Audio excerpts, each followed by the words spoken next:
Here we go. Slams through the gears and throws it in. This could end in a very big accident right now. And they're into the wall. I'm taking a breath. I advise you all at home to do the same. Oh, last two runs of the night. He's going to take it to the podium, but will he take the win? Look at this.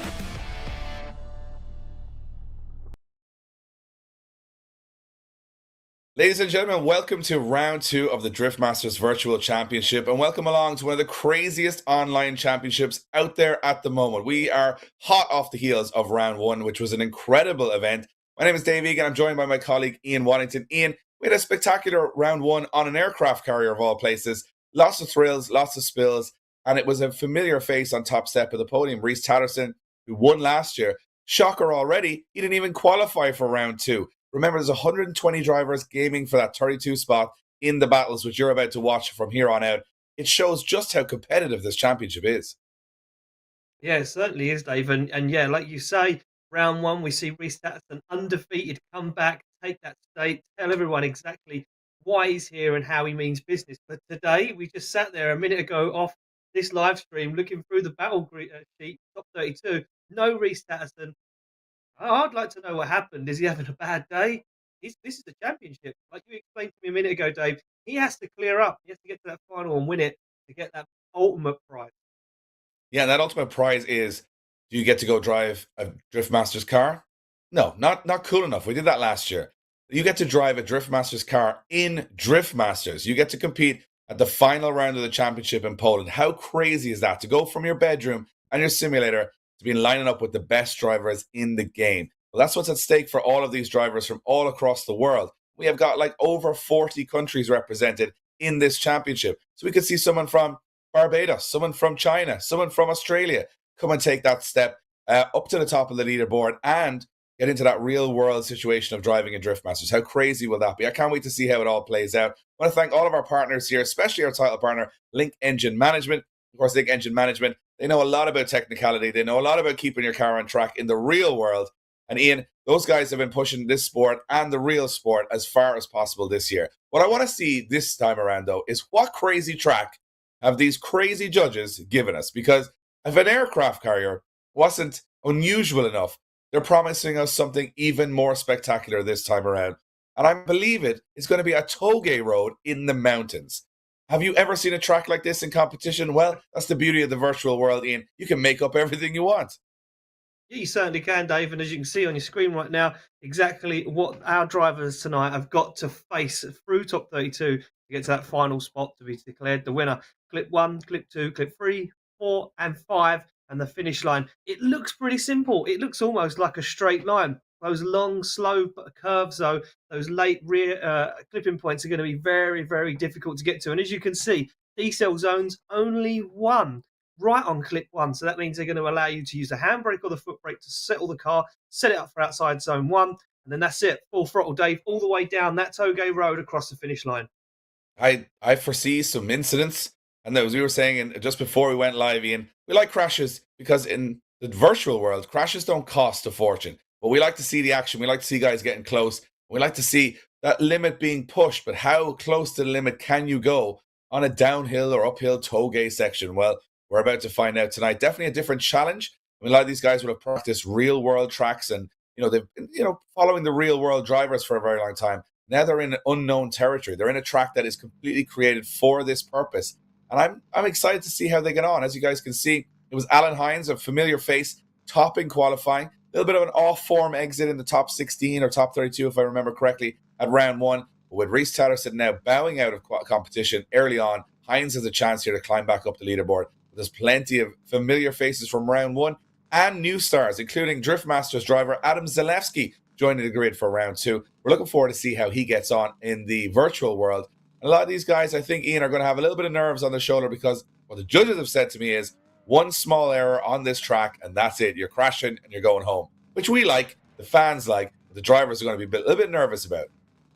Yeah, they certainly are, Dave. And as you can see, there we are. There are our top 32 matchups, head-to-heads going all the way through. We're going to get through these guys into top 16. And yeah, like you say, Dave, this track, they're saying that there's a guardrail or a barrier at the end of the track that has took a lot of people out in qualifying. So something to keep your eye on as we move through into top 32 and we start seeing these guys get confident.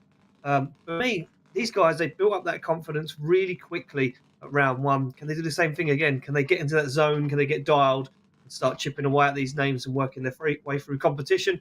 It's almost time to find out, Dave. Yeah, I'm looking forward to this one, Ian. I mean, we do not know what to expect. You guys at home don't know what to expect. But what I do expect is a very action-packed top 32. Lots of thrills and spills. We're going to see some big offs, some hits with the barrier, some hits with the doors. Who's going to be able to hold their nerve? Well, we're going to start off, obviously, with our top qualifier, Alan Hines, going up against Ropina. We've seen Ropina from Poland do a lot of damage to other opponents across the last 2 years. I think this one's going to be interesting to see if Alan Hines can take his qualifying form into battle form. And there we go, through the gears, he goes down, opposite flick across the track, nice initiation from Alan Hines, gets that front clipping point, transitions, another front clipping point, absolutely wild. But he is door to door. Ropina staying with him though, hot on the back bumper as they come into that outside zone, clip 5. Oh, and almost contact as Ropina goes for the back bumper. I mean, watch how careful you've got to be in the chase position here. You're transitioning so fast, and it's all full throttle. Reminds me of the first 3 corners in Bimerg in Riga, Ian, because you got to stay so close, and it's all about synchronization, the judges are saying. If you go a little bit too aggressive here, you're going to hit the lead car, and that's going to be your fault. If you can match those transitions perfectly, which it looked like Ropina did, you know what? I'm thinking these guys are pretty even after that first run. Yeah, I'm inclined to agree with you there, Dave. Straight off the bat, no messing around. I think I'm there with you, and Alan Hines did a sterling job in that lead position. But the chase for me as well was pretty incredible from Christoph Ropina. Incredible stuff. Well, let's see if Ropina can do an excellent lead here as well. Alan Hines will now be in the chase position. Any closer than Ropina was, you're playing with fire and you're playing with the option of a crash. So let's see how he manages that aggression on the second run. There we go, down we go. Christoph Ropina looking for a nice initiation. Speed carried all the way through, and you can see Hines hunting down the side of that BMW E36, just giving him the room to manoeuvre. Nice transition from both guys. And you can see Alan Hines transitioning before him. Onto the front wheel he goes across the line. Alan Hines playing with fire. That was an incredible last transition from Alan Hines. I mean, he was pretty close here on initiation, but he held back on the more tricky sections. Watch, allowing Ropina here to transition. Now he starts to get a little bit closer just here. That's about as close as you can get there without a massive crash, but this is the one for me. Big dive up, doesn't make contact, looked like he would, managed to hit the front brake and keep himself out of trouble. More aggression from Hines, great lead runs from both. Let's see what the judges say, because that one is tough to call. No mistakes from either driver. Hines with a little bit more aggression, but did he overtake the lead car a little bit at the end and get up close and personal with the front wheel? Judges are going to decide that. We do like aggression, Ian, especially from a commentary and fan perspective. But the judges, they like that technicality. So let's see what they say.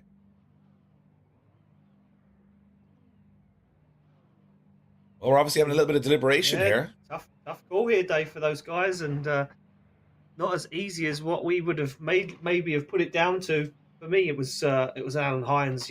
Stole the light for me in that chase.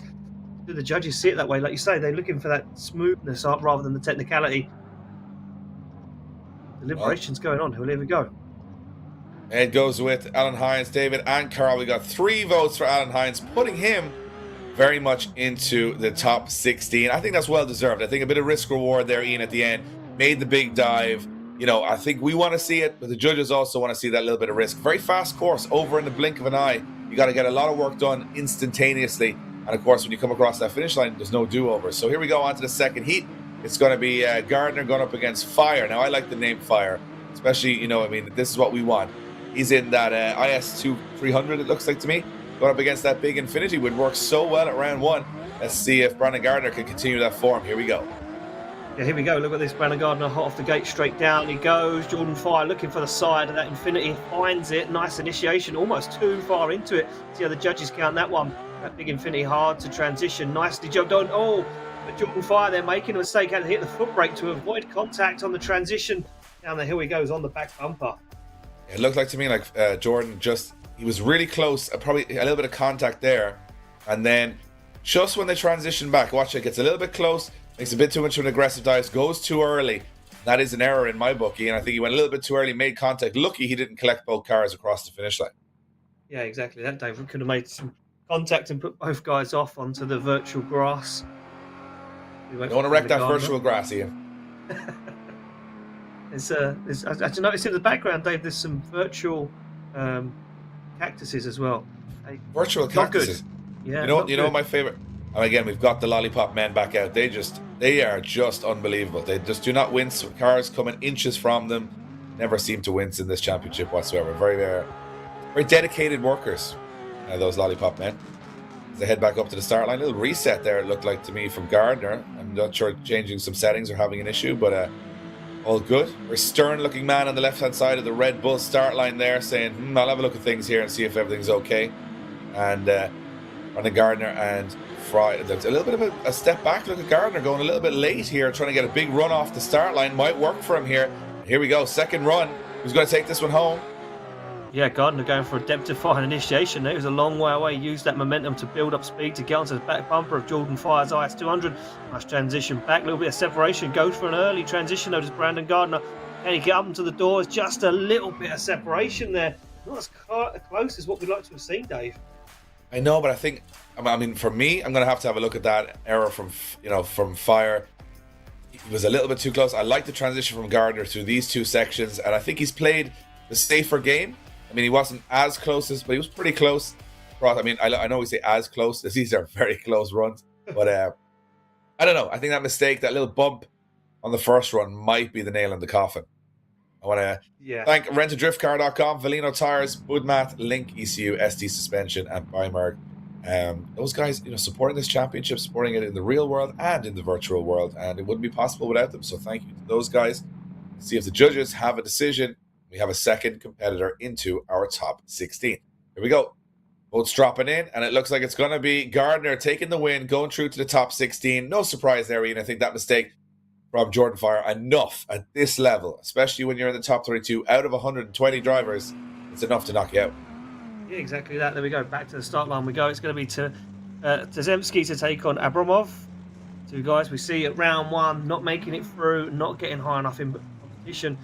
Poland versus Russia right now, and you can see Russian driver just checking out his steering angle. Tazemsky and that Chaso sitting further back on the line, a tactic we've seen from round one playing to full here this weekend. Look at this. Oh, wow. Incredible initiation from both those guys. Oh, but there must have been an error. Tazemsky drops back now. He tries to pull back the ground. Can he get back into it again? Oh, another error from Tazemsky. Looks like he's scraping himself on the back bumper. It's upsetting his line. As Tazemsky almost comes to contact once again. I think Tazemsky, what happened here? So there was definitely an error. I think he goes in too hot, too much angle. Yeah, too much angle, too hot. Had to hit the front brake, and it messed up pretty much half the run. Makes a big dive here, trying to get back into the battle. Contact again. Luckily for Abramov, not too much of an issue for him, but I think that's a big error. That's probably the biggest error we've seen so far. Judges won't be ignoring that one. No, they certainly won't, Dave. And yeah, Tazemsky just going for the aggression, but over aggressive didn't pay off. As you can see him making his way back to the start line now. Abramov will swap positions and be in the chase position. Well, this is the thing. At this level, Ian, I mean, those errors, I mean, you're trying your hardest to beat very good competitors. So you're going to throw caution to the wind. You're going to try and do something special.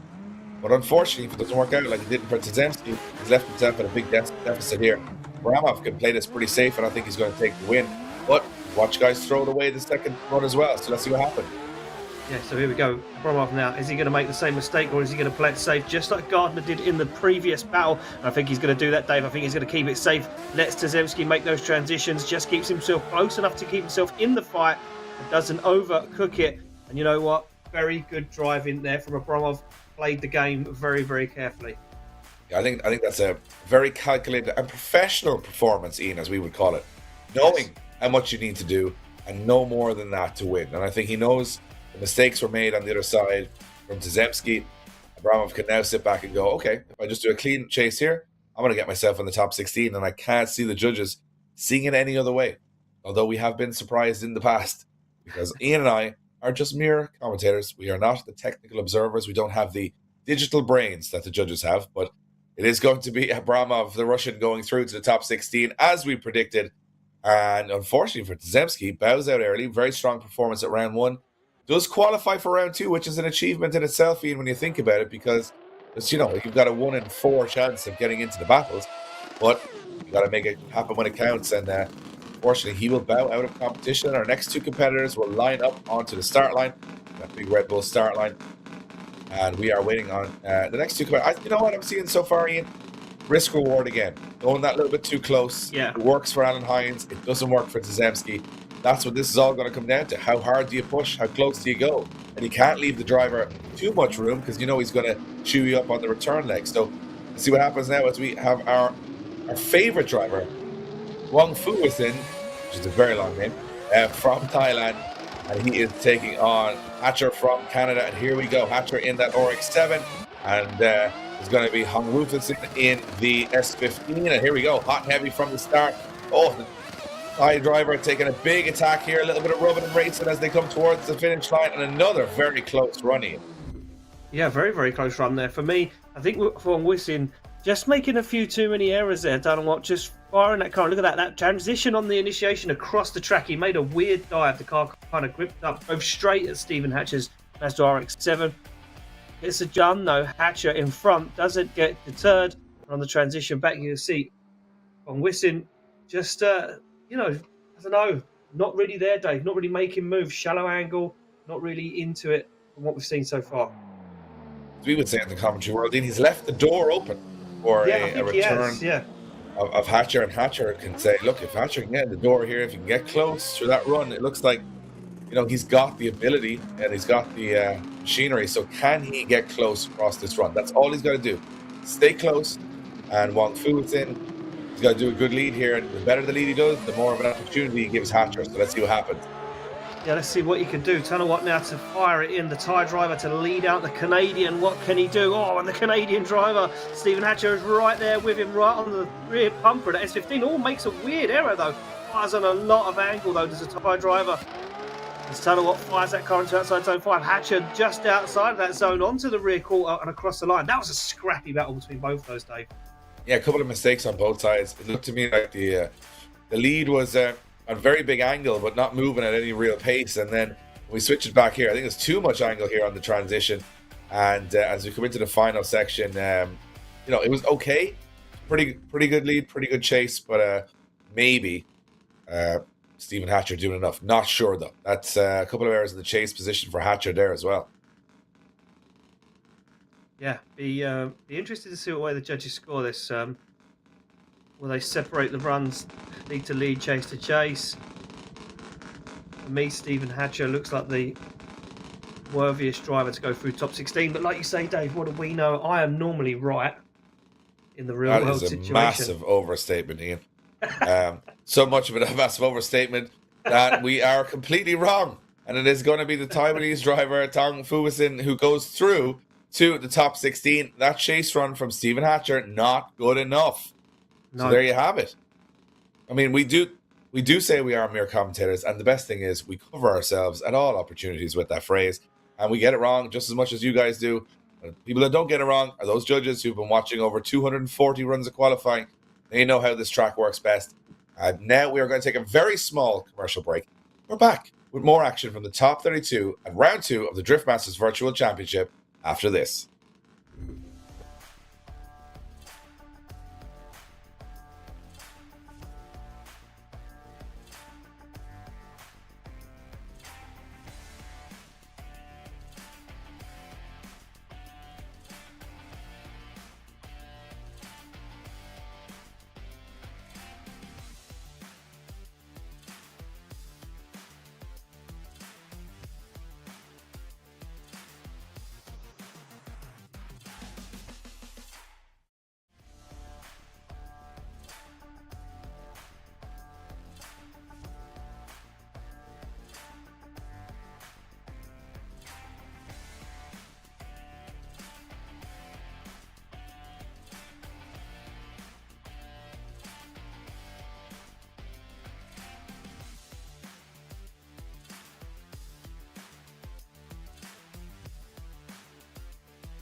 Welcome back, ladies and gentlemen, to round 2 of the Drift Masters Virtual Championship. You join us in the mix of the top 32, where we have some big upsets, and we've also had some collisions already. Ian, it's been a tough little track for these drivers so far. I'm interested to see what the best approach is. Right now, it seems to be smooth and steady, not too aggressive. But then Alan Hines, our top qualifier, pulled all the aggression out on his run.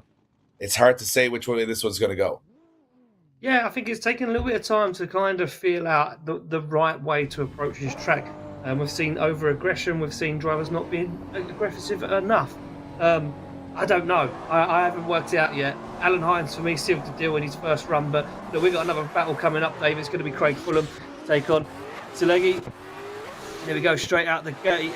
We have the American driver, Craig Fulham, fire in that Mark II. Well, super, a nice line. Almost looked like he was going to get way too busy into it, though. But the Eurofighter in the background. Selazi just getting right up onto the door. Almost contact into that guardrail as we was warned about. Look at this. Very wide line on the initiation, Dave. He used all of the track. Yeah, I think he used the whole track everywhere. But does collect the clipping zones. And this is where I think if you watch Selazi in the chase, he just drops off a little bit here for me. Doesn't get aggressive at all. Has to kind of do it all in the last. And how Fulham doesn't go into that guardrail at the end. I mean, that's as close as you can get in on this platform without having a huge spin.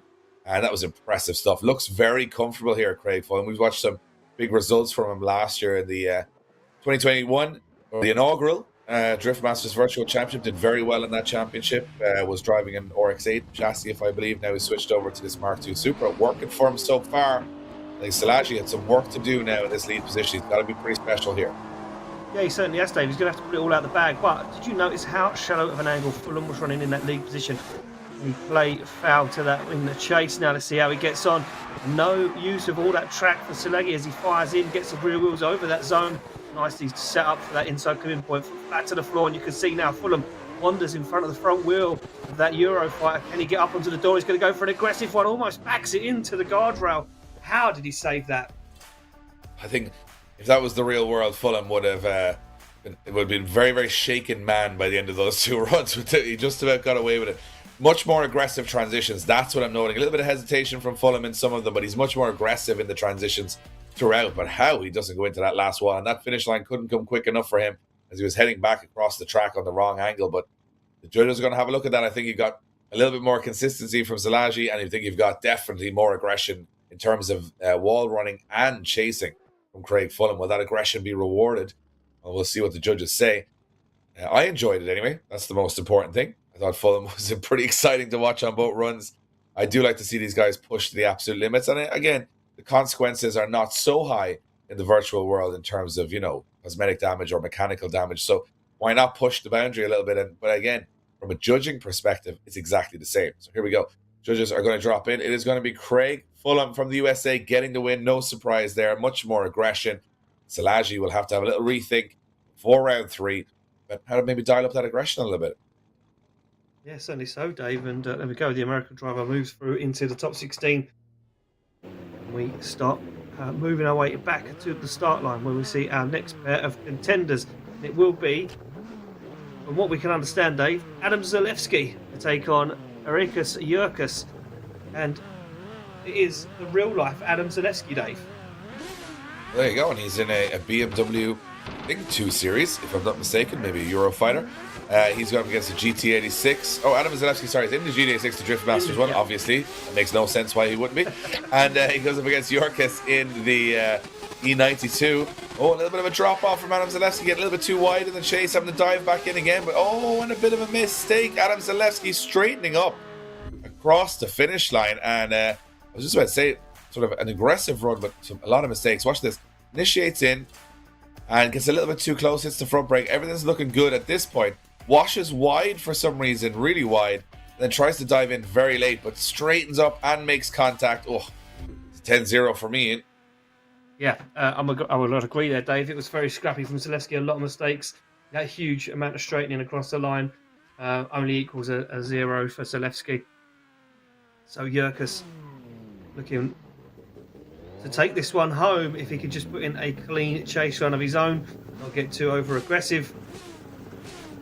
Zalewski's going to have to be Not much he can do from the lead position except lay down that perfect lead run, and now it's all in the hands of Jurkus. If he can get close, if he can get up on the door, he doesn't make any big errors, he's going through to the top 16 and taking down a real world legend. Yeah, he certainly is a former Masters European champion itself. If you go, Zalewski hot off the gate, straight through, big initiation, and you can see Jurkus keeps with him. Nice initiation, stays onto the side. But that GT86 looks for the transition back, bumper to bumper. There was nothing in that one as Jurkus fires up onto the front wheel. Tidy job across the line. Well, I mean, I was just thinking to myself, you know, sketchy chase run from Zalewski. How does he qualify so high up the grid out of 120 drivers? Well, that's exactly how. He's an incredible lead line throughout the whole course. But for me, Jurkus making no big errors, just gets as close as he needs to throughout the whole run. Very strong chase, and I think that's going to be Jurkus's all day long. Zalewski bowing out after that big strain in his chase run. Well, let's see which way the judges call it. Should be a pretty easy one. They're not going to get them all so easy today. Jurkus goes through to the top 16. No questions needs to be answered there. And Zalewski bows. I mean, if you know, from your bedroom, beating Driftmasters European champions, ain't not so bad. No, it isn't, Dave. It's a pretty good day out, you know, and he'll be sitting there with a big grin on his face saying, well, you might be able to drive a car in the real world, but can't do it in the virtual world. So here we go. We move it back to the start line. Lithuania versus Russia. Paranaguskas. God, I'm going to struggle with that one, Dave. Snorasev in the lead position in that Supra, flashing headlights, and yet again another Eurofighter in the chase position. Through the start line they come down. Snorasev, big flick initiation and separation already. As they go for the transition, looked like he was going to make big contact there. The Lithuanian driver struggled to get himself back into the zone. Now makes a big dive up into the door. Snorasev just about kept it clean. Yeah, it was a little sketchy in those moments there. Initiation, as you can see, Paranaguskas in the chase position gets kind of lost in the smoke. He's kind of on the wrong side of the track. A lot of lunging, but not maybe the most fluid of chases. And I'd like to see him a little bit more fluid than that across the whole run. So, yeah, a little bit of work to do in the second half. Yeah, just left a lot out there, Dave, for me, to be honest with you. We see Snorasev before at round one. We know what he's capable of, and that Supra. Now he has to put it all into play in that chase position. Highly tricky track, though. It's a very tricky track to be close the whole way through, and you know, there's no big wide sweeping corners where you can adjust the car or adjust your speed. You just got to get it all done. We go Paranaguskas in the lead position. Snorasev give chase. Down they come through the gears. Nice initiation using all the track, and look at this straight away. Snorasev not messing around, onto the front wheel he goes. Gives him the room to manoeuvre as he transitions back bumper to bumper. Snorasev just sacrifices the outside zone. Gives him the room in outside zone 5, then pushes up into the door. Incredible chase. I mean, that's what we said when we say ask more. That's what you want. The thing is, chasing on this track, you can look close at times, but you've got to be fluid. You've got to be transitioning almost at the same time as the lead car. And that is exactly what Snorasev did. And from my perspective, just looked a lot more consistent through the run and didn't make as many sort of diving lunges. And that might be enough to separate these two drivers and see who goes through to the top 16. Well, there you have it. The Russian driver will get the call. Snorasev goes through to the top 16, and from my perspective, Ian, that is well deserved. Yeah, certainly is, Dave. Incredible chase driving. Like you say, no lunges, no messing around. Get straight into it. We go back to the start line. It's going to be Stephen Chabot to take on Yokovich. And these two guys, I'm pretty sure, went head to head at round one, so they felt each other out. Here we go, lights illuminate up. They come through the gate and down. Has to RX7. Stephen Chabot makes his way down as Yokovich fires that S15 up into the side, looking nice. These two guys, as I say, contenders, competed in the first ever DMVC, back for year 2.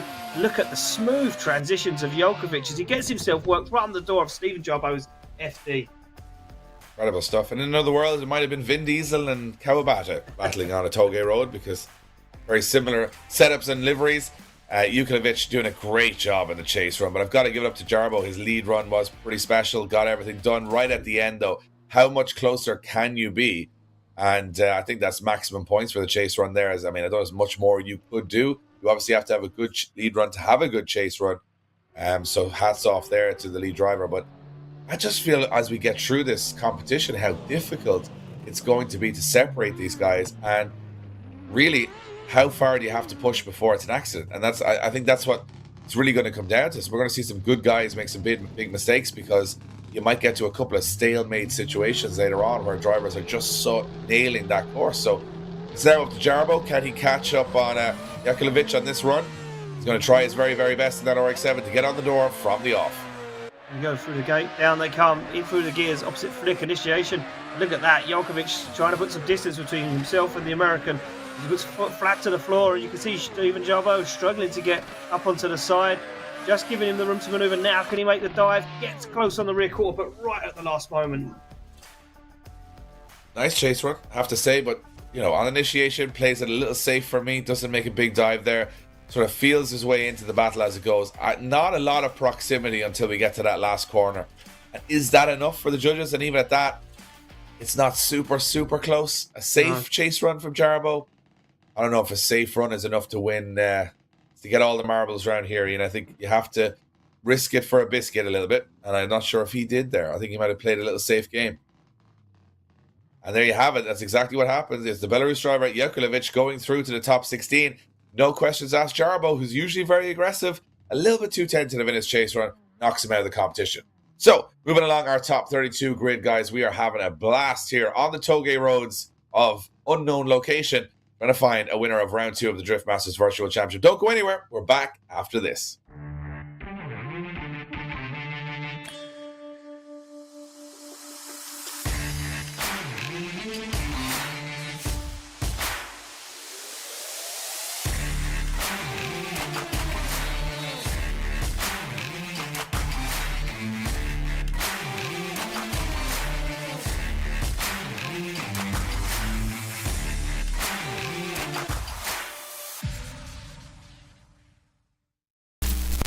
LIQUI.EU produce standalone engine management technology with a range of products that allow you to unleash the power of your engine.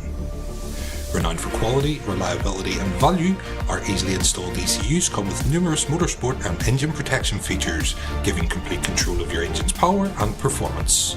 Plus, our tech support team are available 24 hours a day to help you create the perfect solution for your engine setup. To see our full range of products and for more information, visit LIQUI.EU.com.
incredible amount of pace there, Dave. As you can see, Zach O'Sullivan pulling away, not really giving Brandon Patrick a chance to get onto the back bumper. He gets one good transition in there, one close opportunity, and then that is it. And you can see Zach O'Sullivan has hammered to the floor, and he is absolutely gone.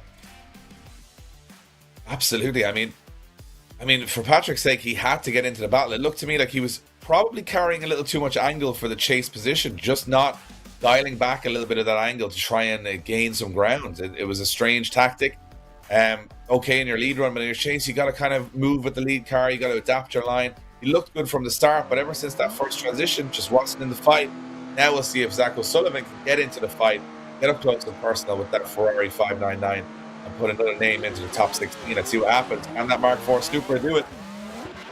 Here we go through the start line. They go. Brandon Patrick to lead out Zach O'Sullivan. Nice initiation. Patrick gets himself into it. Sullivan now playing a dangerous game, giving a little bit of room for manoeuvre as Sullivan waits to make the kill, looks for the transition now. This is the opportunity to get nice and close. Can he do it? He certainly can. Up to the door he goes with Brandon Patrick Ferrari. I mean, from my perspective, Ian, the one thing I do like about all of these runs is we start to see that risk reward, and that's what it was for me with Sullivan. He was risking a little bit more, and the angle was tough to chase in the lead position. A lot of big sweeping angles, big car to chase too. But for me, it looked like Zach O'Sullivan, had the proximity, made little errors. Is that the way the judges are going to see it? Well, we're about to find out. But how cool does that Ferrari look in the virtual world? I mean, the representation of these cars here is incredible. And there you have it. Is Zach O'Sullivan from the USA. Strong night for the USA so far, as another USA driver goes into the top 16. So I'm liking this. A little bit of rivalry between the USA and Europe in this competition this year, Ian. Yeah, there certainly is, Dave. And the Americans, they're stepping it up. They were in the background last year watching and learning. Now they're in the forefront getting amongst it. Here we go. It's going to be Amino to take on Poleski. Here we go. Saudi Arabia versus Belarus. Where would you get it? Yeah, where would you get it? Apart from in the virtual world. Here we come through the start line down. They come looking for that nice initiation. Absolutely nailed. Now, can they get door to door? A little bit of separation already. Amino looking for the side of that S14. Just starts to find it, but then the transition comes. Oh, transitions early to get the opportunity up onto the door. He goes. Absolutely incredible job there from Amino on that last turn. He looked very promising and a real shining light at round one. Didn't get the result he wanted.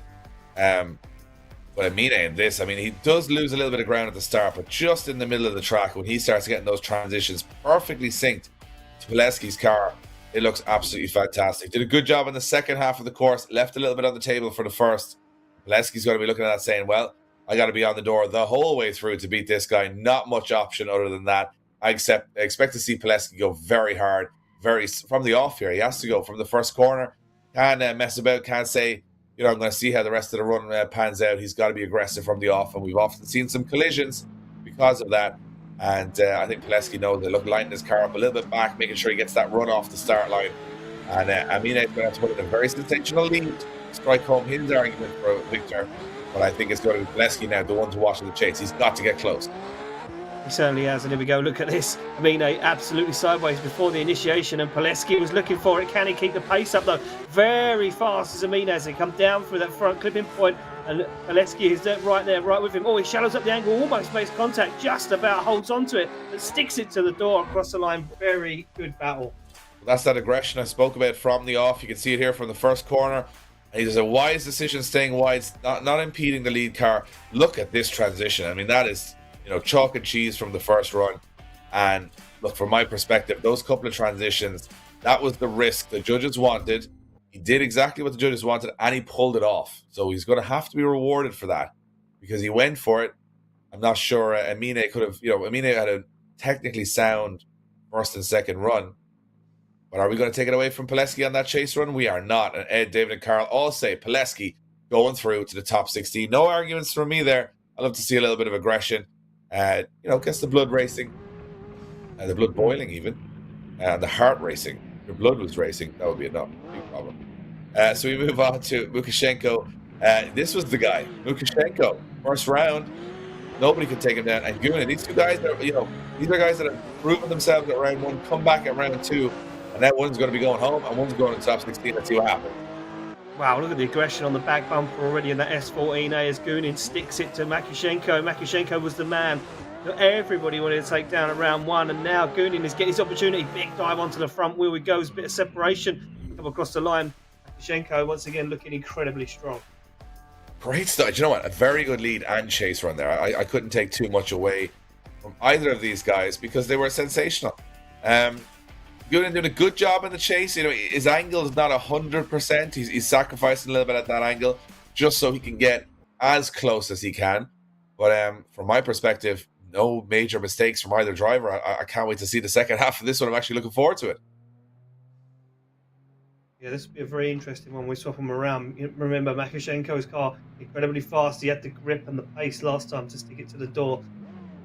Does he allow that car? Yes. Does he allow himself to push that little bit too hard? though? That's the problem. That aggression, Dave, as you keep speaking about, it could just be the fault. Could be the chink you need to knock you out. Yeah, and I mean, you're already going, down a toll gate road. I mean, there's enough going on to upset you at any point. And then you've also got to try and be as close to this lead driver as possible. I mean, this is really technical stuff. It's tough on these guys. The physics in this particular championship, very similar to the real world. Incredibly similar, in fact, in terms of how it feels. So, I mean, imagine driving this in the real... I definitely would not drive this in the real world. And I'd be afraid to watch. But the one thing it does show is what would happen if you had some of the best drivers in the world on an aircraft carrier, on a toll gate road. It does give us a taster of that. We're about to get a taster of two of the best virtual drifters going head-to-head right now. Mukashenko will chase in, or Goonan will chase in Mukashenko into that first corner. Nice transition for both of these guys as they come along. Mukashenko's going to have to start making the move here, get a little bit closer. Very late dive onto the inside of the track. Gets there. But, well, there was some major angle from Goonan, or from Mukashenko on his chase run. There was definitely a lot of angle from Goonan, but again, look at this backing off a little bit. Transitions were a little bit sloppy. We're just going to be looking at that. Yeah, just dissecting this one, Dave, in the background there, just watching it, trying to work out, where to where this one went wrong. Start line. Yeah, I mean, this is a pure aggression. I mean, if you want to freak out your opponent. Yeah, just trying to work out, the flaws in that one. I'm not sure. I'm really not sure what way this one's going to swing. Yeah, lack of angle maybe from Mukashenko. Yeah. Making some errors, not being super close in the chase position. We got to think about it. Judges are going to weigh up both of those options and say, what are we rewarding here more? Is it aggression? Is it angle? Is it fluidity? And they have to kind of look back through their technical playbook and see which way they're going to go. And it looks like it is going to be a one more time between. I can see the fair call being a one more time. When we sit there and we don't have a clear winner in our heads, I'm sure judges have a much more technical way of coming up with that. But we do often say, sometimes it's better to just see the boys go at it again rather than be super technical to the point where it's down to a millimeter. Yeah, exactly that. And, sometimes it's easier to get these guys to go at it again and see if someone makes a mistake, see a defined fault rather than just trying to put it down to one small thing. So we go back on the start line. They are Goonan and Mukashenko, who is going to take it through. Goonan in the lead position in that GTR. Mukashenko in that S14A. They come through the start line, down through the gears, and here we go. Mukashenko trying to give chase onto the back bumper. He goes, oh, nice flick, super aggressive from Goonan. As they get themselves into it, transition down, here they come. Mukashenko gets himself into it, up into the rear wheel. He goes and across the line. Oof. I mean, we're starting better here already, right? We're starting with much better lead and chase run. I like they felt each other out off the first two. They want to improve from that position. And for where I'm sitting, that was a cracking lead and chase. Both guys up their game massively and get across that finish line with some excellent precision from Mukashenko. And this reverse up to the start line technique. This is how you freak someone out. Staring at them straight eye to eye as you go back to the start line. That's pretty scary stuff. Yeah, this is a new tactic. I wonder if we'll see this in real life Drift Masters this year. I feel it would be very difficult to reverse at that pace all the way back up. But anyway, I'm not sure the reverse speeds in most real drift cars could go that fast. But hey, we never really tested it. Let's see if we can find out this year. And remember those the calendar for the Drift Masters European Championship coming out very, very soon. I've had a peek. Ian's had a peek. Very exciting. I've had a peek. I've seen it, And Dave. can't wait to show everybody else. Wow. Well, I mean, I'm super excited. Let's just say that. We get off that subject and back onto this one, though, because we've got unsettled business here. The DMVC first. Oh, wow. Super aggression. Almost contact on initiation. These two guys not messing around. Goonan gets himself into it, looks for the rear bumper. Nice transition. Follows him back across the circuit into outside zone 5. Put flat to the floor across the line. Wow. That was incredible. Oh, now we're back in the position again where everyone's up their game even more. You've got to love the chase run here from Goonan. Does a good job on the transition, much more aggressive than we saw him be. And again, what I liked about his run was he was matching the fluidity and synchronizing his transitions perfectly, which I really enjoyed to watch. Looked very effortless, being that close in the chase position. So I don't know. Judges may weigh on it, may not. It's so hard to say. It is a very, very difficult thing to judge this championship, especially when these guys are this good. There you go. Results are in. Goonan, the Russian, gets the win and goes through. You know what? I can see it. Excellent chase run, as I mentioned. Really liked it. And he continues a great run of form. Certainly does, Dave. Certainly does. And that run of form will keep going all the way through the top 16. Potentially, if he can keep his cool, we go back to the start line. And is that another Ferrari? Yes, it certainly is. It's going to be Fancher take on USA versus Ukraine.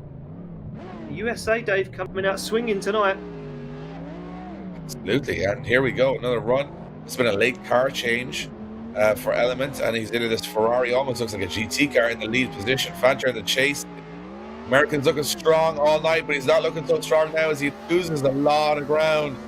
That Ferrari, as he comes through, a late dive, he could make contact here, does make contact. Oh, was it too little, too late? For me, he just never got in the fight from the start. It looked like Fancher just waited and waited, and by the time he entered the first corner, he's backed off a little bit, and that little back off, he never really got that proximity back through the rest of the run. Element 2 is very strong. DMVC round 1. Well, look at this wild dives from Fancher across the line. I don't know if that's enough. I mean, Element's car was so quick. Fancher had to try something, and that last little dive up to the side, just maybe all he had left to do. But that was incredible. Now, roles reversed though. Fancher to lead, Element to give chase. And I'm wondering if he can slow that Ferrari down enough to keep up with Fancher in that PS13. We're about to find out. The lights illuminate, they get ready to drop off. And here we go. Fancher to lead out Element. Element in that Ferrari. Nice initiation coming up from Fancher. You can see him waver that PS13 across the track. Nice down. He comes into that front zone. You can see the Ferrari holding that car on full lock transition left to right. Nice into outside zone. Starts to squeeze the throttle. Gets onto the rear bumper. Tidy job from both guys.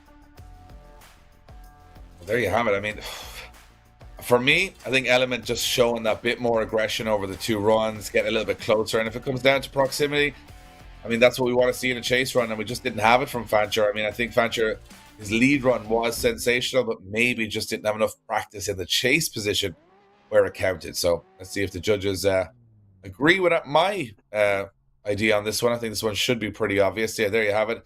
It is going to be Element from the Ukraine getting the call and going through to the top 16. Impressive stuff. And the USA driver, we were praising the USA guys there for a little while, but it looks like they are getting all of their favorites into the top 16 right now. And that leaves us to the end of the top 32. We're going to regrid for our top 16. We hope you guys have been enjoying the action. If you're watching on YouTube, if you're watching on Facebook, if you're watching on Twitch, give us a shout out. Let us know where you're watching from. We're back with incredible action from round 2 of the Drift Masters Virtual Championship after this.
Ladies and gentlemen, welcome back to round 2 of the Drift Masters Virtual Championship. Ian, it's heating up as we get towards the business end of the top 32. A couple of more places left in that top 16. Who's going to take them home? There are 2 competitors lining up right now. Yeah, we certainly have. We've got Brazil to take on Russia. As those guys come across the line, it will be Stronikov to lead out Gomez. Gomez to chase him down the shallow angle, as you can see. That Russian driver absolutely dialed, firing on the angle, transition to transition, no messing around. Gomez takes his time to get himself into it, out of the outside zone 5, no proximity on the rear bumper, looks for and doesn't get it done in my eyes, Dave. No, and that was a little scrappy from the Gomez. I think a straight here, like, it looked to me like an almost complete straighten, which would be very close or flirting with a 10-0. Either way, it's the biggest mistake of the battle, so it's gonna definitely hamper him going forward. But cool looking car though, so that does count for a lot in my books. Fortunately, just having a cool looking car doesn't really get you any more points. It just gets you more kudos and points. But yeah, a little bit of scrappy in the chase, but it can happen very easily. It looks like there's a lot of speed in this track and a lot of grip in these cars. So if you kind of get it wrong and you go in shallow angle, it almost becomes a straight, you're always a straight shot, Yeah, of course, yeah, and. Gomez for me really has to put down that 100 qualifying run. That right, Stronikov is going to go for it. He's going to look for the door, and you can see him already edging forward on the start line, looking to get that gain, looking to get that little bit more running as they come down onto the back bumper. Oh, and a little waver straightens the car up ever so slightly. Does Stronikov, as he gets up onto the side of Gomez's S15, nice transition back, Gomez into it. Now Stronikov starts to make the mistakes, almost straightens massively. Oh, he's off track and takes the back of the car clean out. Now, what happened there? Was Gomez too wide and hit the barrier, or did Stronikov bump into Gomez and put him in the barrier? So we're going to see that on a much better camera angle here. As they transition back, what exactly happened? Oh, there might have been a bit of contact there to send him into the barrier, and that would mean that, I think that might be Gomez, that might be in the right, and he didn't have a full straight in his chase run, or maybe he did. I'm not sure what way the judges are going to see it, but yeah, definitely not an easy one for the judges to talk about. It looked to me like the contact may have caused the collision at the end. That's just my first view. Well, yeah, I'm not sure. That's a close one. Look, that we was warned about that bit of guardrail, and judges said to us, get it wrong, you're going to get into it. It's the end of the run. Car totaled. It was real life. We'd see some horrific scenes.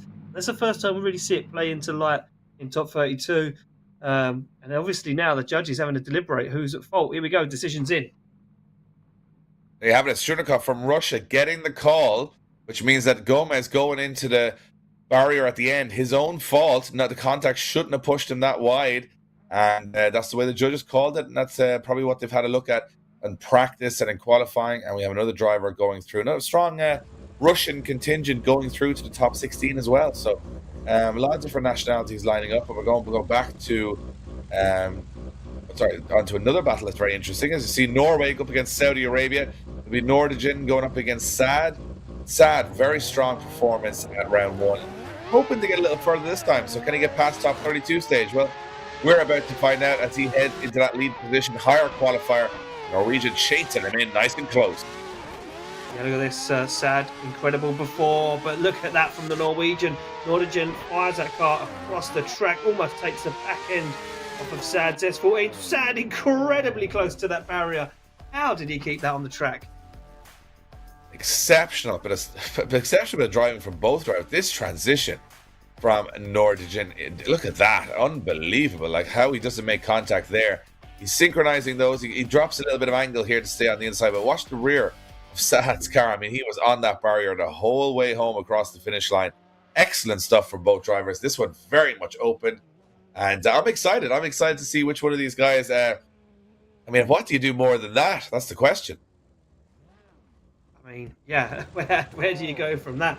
For me, Sad in the perfect lead run. He's going to have to, complement that with the perfect chase. Well, he's got an interesting angle on the start line there, Ian. Kind of making he certainly is. He's trying to cut that corner as quick as he can to stay in the fight.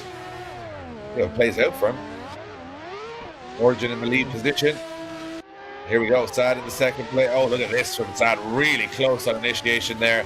Getting right up close and personal. Backing off a little bit. Losing a bit of that proximity. Now diving again. That pendulum effect that happens when you go too much on the front brake. And Sad. Oh, he got a big accident. You can see it coming all the way from Nordigen. It looked like that rear wheel was going to hit that barrier all the way through that corner. And it did. In a big way. Yeah, certainly did, Dave. He just overcompensated in that outside zone. You can see it kind of started to go wrong here. You see, look, gets himself into it, leaves the transition late, and then he puts him on the wrong arc, and putting him on the wrong arc was going to end up with impact onto that guardrail. Well, there you have it. I think that's going to decide this one a little bit easier for the judges this time around. And it's going to be Saudi Arabian driver Saad goes through to the top 16. Well-deserved. Big crash for the Norwegian. Knocks him out of competition. It happens very, very quickly. Very, very easily. Yep, certainly does, Dave. So we move it along to the final battle of the day. With Jamie Healey to take on Darius Ostracker. No, or am I wrong? We have, one battle left. One last battle in our top 32, which would be... Yeah, it will be Jamie Healey taking on Ostracker, but we do have a buy run here for Mustard. So unfortunately, Warren Corona never turned up, so Cameron Mustard gets a buy run to make it fair, Dave, so everyone's had their lead run down the circuit. Well, that's the thing. As I said, it's all about... in the interest of fairness, as many laps, each driver gets the same amount of laps. So Cameron Mustard gets a bye run into the top 16. And I'm looking at my scoreboard here, and Mikhail Stronikov got through, and so did Yasser Sad. That means we're left with one battle in the top 32 remaining, which would be Jamie Healey versus Darius Ostracker, if I'm not mistaken. That's correct. And that's who's on the start line, which is good to see. And it looks like it's going to be Ostracker driving a Benedictus Chirba replica, it looks to me. Eurofighter in the lead, and Jamie Healey in the S14 in the chase position, a fellow Irishman, so I'm cheering him on, but he's not got much proximity right now. No, he certainly hasn't, Dave. He needs to get himself back into the mix, uses the pendulum, starts to make a dive down, does make contact with the back end of Ostracker's BMW, and hits it again just for the lulls across the line. So here we go. Let's break this one down. Oh, there was contact on initiation. That may be what upset Jamie Healey. Contact again on that transition. Jamie Healey going at this one. He's like a giggling squid, Dave. Tentacles everywhere, just attacking Ostracker's BMW. Yeah, and I think 3 hits and you're out, right? Is that the old phrase? I mean, to be honest, I think you're going to look at those as errors. They're mistimed transitions, if anything, mistimed aggression. Right idea, just didn't execute it as well as he would have hoped. So I think they're going to be looking at that and saying there's 3 errors across one run, and now Jamie Healey's in the lead position. This is the weakest position he could be in to make a difference to the battle. And now Ostracker's in the chase position. He's just got to put a clean run in here, and I think he's going to take this one. Yeah, I think you're right there, Dave. But that you got to be careful. Lack of proximity or over aggression. He could go a little bit too hard here. Ostracker needs to play it very, very safe. And Healey fires down the S14A. It's on the front brake. Looks for that front clipping point, and already Ostracker makes a mistake there. Goes too deep into that front clipping point. Transitions back, shallows up the angle. Oh! And Jamie Healey has taken off into space. That was... Did the wheels fall off as he took off? That was pretty spectacular, Dave. If Clip 6 was the moon, Jamie Healey would have nailed it.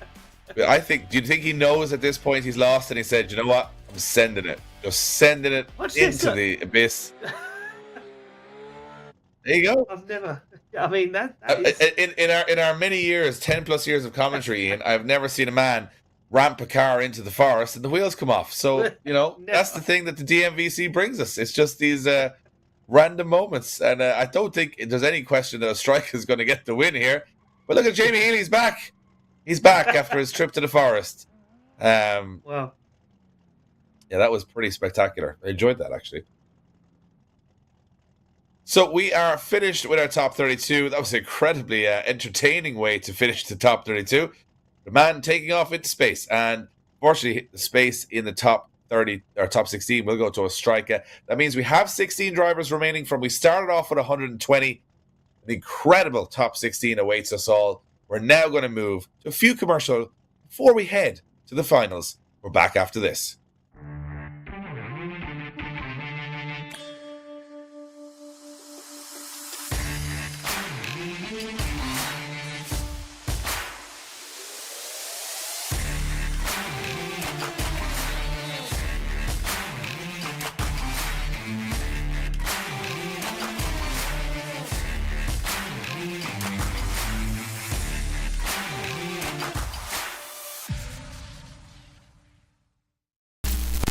LIQUI.EU produce standalone engine management technology with a range of products that allow you to unleash the power of your engine. Renowned for quality, reliability and value, our easily installed ECUs come with numerous motorsport and engine protection features, giving complete control of your engine's power and performance. Plus, our tech support team are available 24 hours a day to help you create the perfect solution for your engine setup. To see our full range of products and for more information, visit LIQUI.com.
LIQUI.EU produce standalone engine management technology with a range of products that allow you to unleash the power of your engine.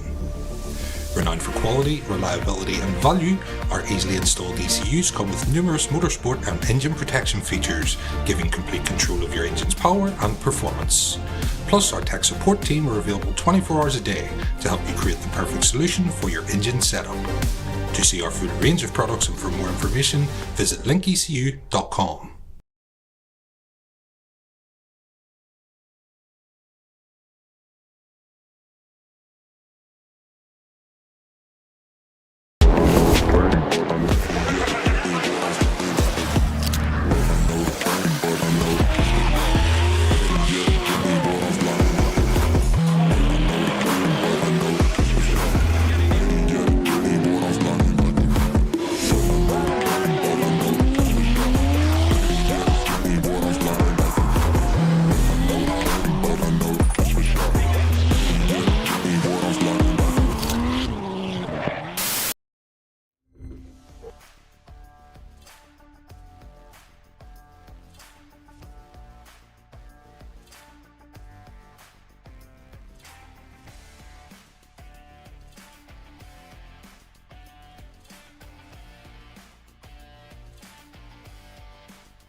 Ladies and gentlemen, welcome back to round 2 of the Drift Masters Virtual Championship. We're into top 16. That's when I get the goosebumps.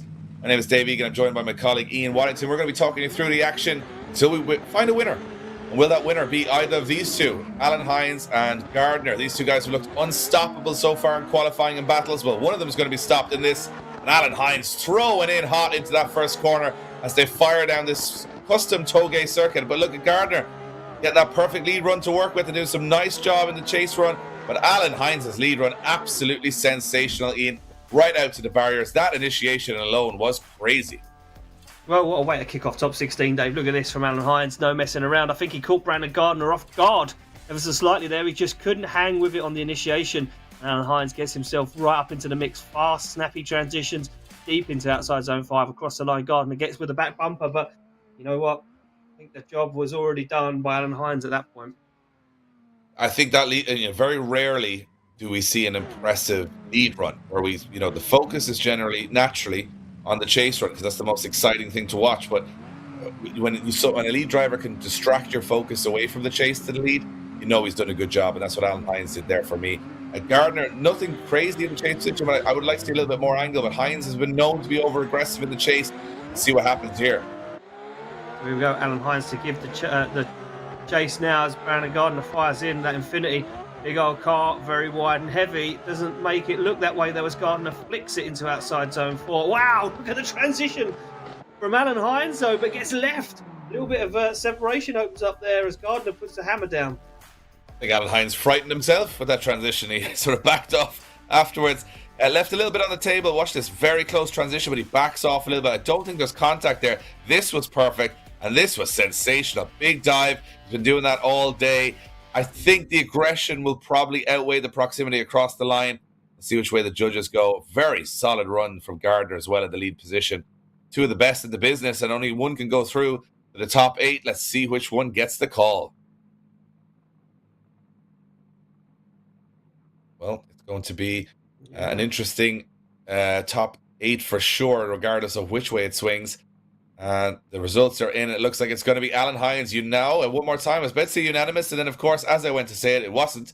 But Alan Hines, split decision, going through to the top 8. I could see that, and I could also see the call for the one more time. It was very, very close. There was a little bit of errors from Alan Hines as well.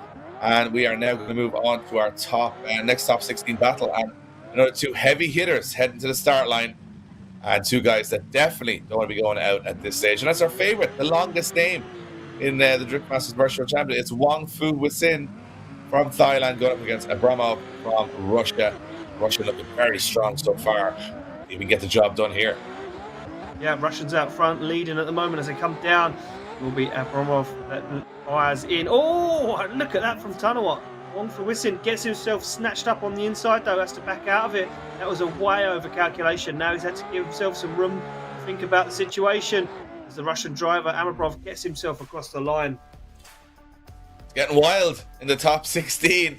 And gets caught on the inside. It gets caught on the inside of the track here. Just about manages to hold on, but he gets left with a very late transition. He's in the wrong place. The judges briefly mentioned, David Callas was talking to us about, synchronizing your transitions with that lead driver being the perfect way to chase. He didn't. He left it a little bit late. Left the nose of the car in there a little too late. It made his transition very awkward. I'm going to say that's a little bit of a mistake. No such mistakes from his opponent. So, maybe a bit of a disadvantage for the Thai driver there. But, let's see if they can turn things around. I want a big thank you to RentADriftCar.com, VALINO Tires, Budmat, LIQUI, ST Suspension, and Bimerg, of course, and Red Bull, who are a great partner of Drift Masters over the years. You guys have seen the incredible broadcast they've put together. Let's see in the second half of this battle who's going to be incredible. Well, Abramov steals the deal here in the chase position. He's got to be cautious. He can't be too cautious. See what happens. Here we go. They come. I don't know what to lead in. Oh, contact on initiation. And Tanawat thrown way off of that correct line that the judge will be looking for. And Abramov now gets himself back into it. Both guys reassert themselves. Across the line they go. Oh, did the Russian driver just seal his own fate right there? Yeah, I think he hit the front wheel. Yeah. I don't think that was a major fault of Wu Fu. It's tough to say, guys. It is tough to say. It's very tough. He needs a nickname. That's what he needs. He does. Hothead Racer there on the side of his car. Maybe just call him Hothead, because that was pretty hot-headed in the chase run. But it looked to me, I always say if the chase car hits a lead car's front wheel, that really is, unless the lead car slows down dramatically, that is a mistake. So I think the judges are going to have to make a call on that. And then the only way they can call it is, did the Thai driver slow down too much to cause that, or anything like that? But I'm presuming the decision will make that very easy for us. Love the little flag on the roof of that S15. I mean, look at the detail. Very cool. These guys are going to. See which way the judges go. And it's a one. No, it's a one more time. It's a one more time. Abramov. I think the judge is getting as confused as we are there. I can see it. Mistake from the Thai driver in the chase position. You know, big mistake. Then he hits the wheel of the lead car. I mean, yeah, probably a messy battle all around. No real clear victor. Let's see if we can go back at it again. So that makes sense to me. Yeah, I get it. There was a mistake either way. The only way to do it is to, get back on the start line, run it clean, and see who's going to come out strong. And on top, back on the start line they are. It's going to be the Russian driver Abramov to lead in the Thai driver. I don't know what, Wong Fu. With gears down they come, looking for a clean battle this time. No contact at the moment. Oh, but I don't know what, gets himself caught up on the inside again. Just edging too far forward on that front wheel of the Russian driver's car. Now it goes for another good transition back into outside zone 5. Across the line they go, and I think, that big mistake. Judges going to be shaking their heads there, Dave. Yeah, he got stuck again on the inside of that first corner, and he's just taking it too shallow. Almost hit the barrier there, and I mean, he gets away with it. And to be honest, the rest of the run is actually pretty sweet, but it is an error. You're in the wrong place in the track. You're trying to take too many bites out of the apple there.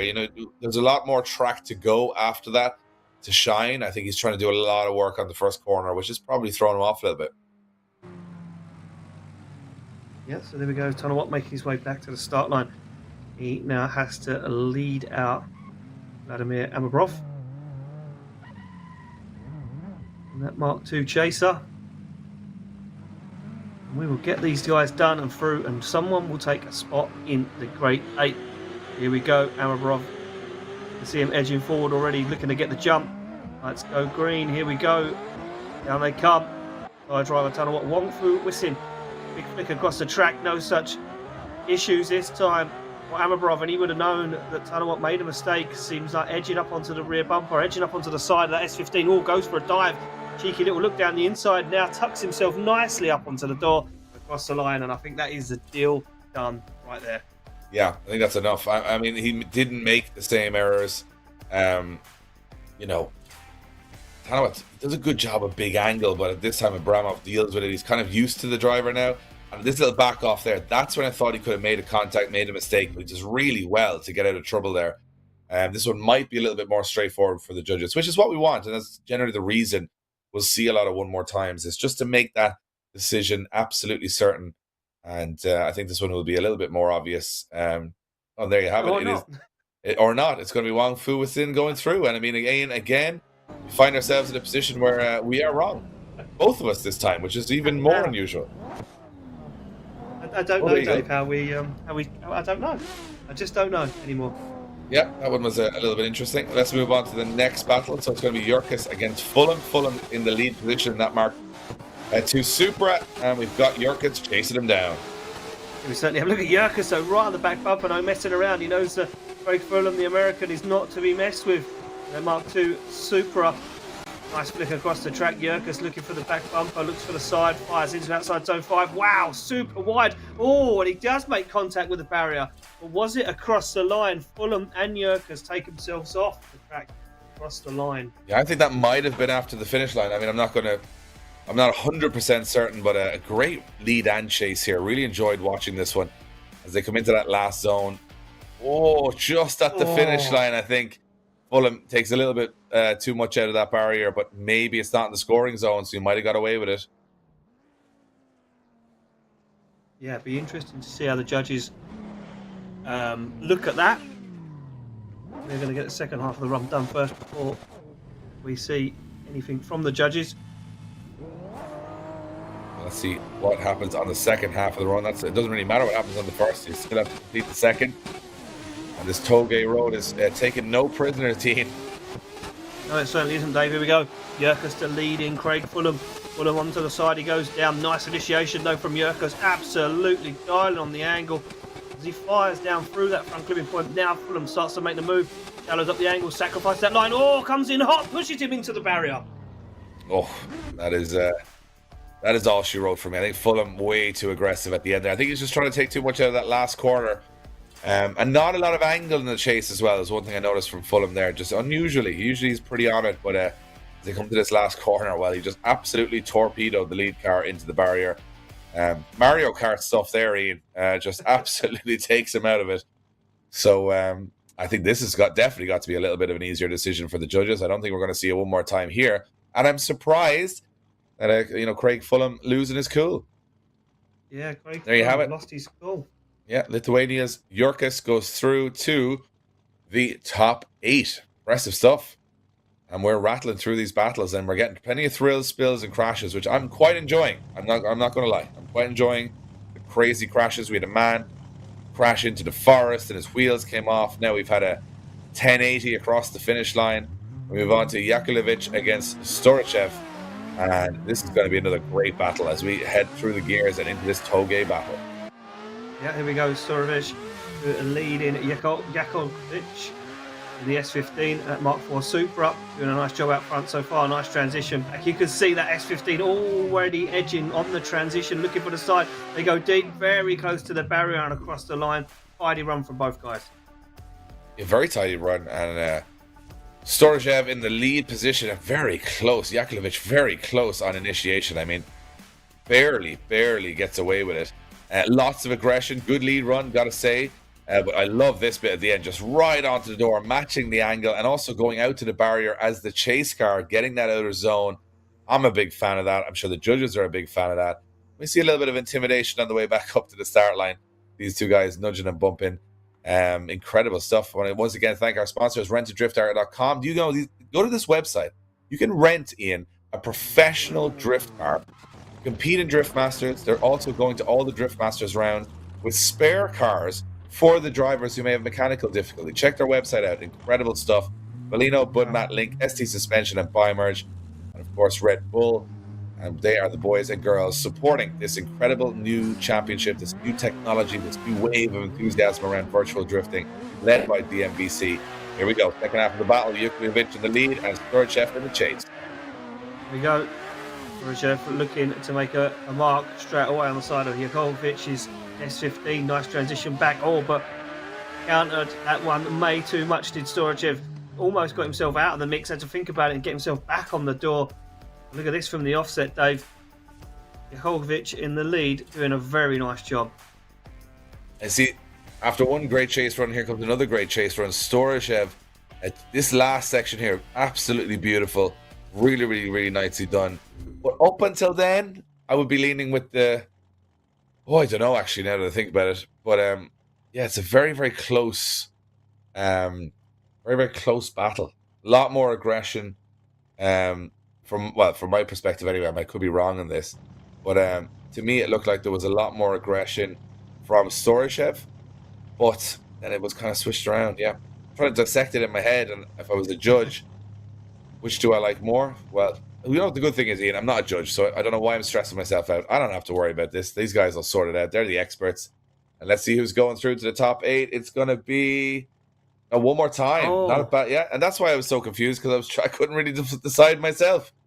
And we do see it one more time coming our way.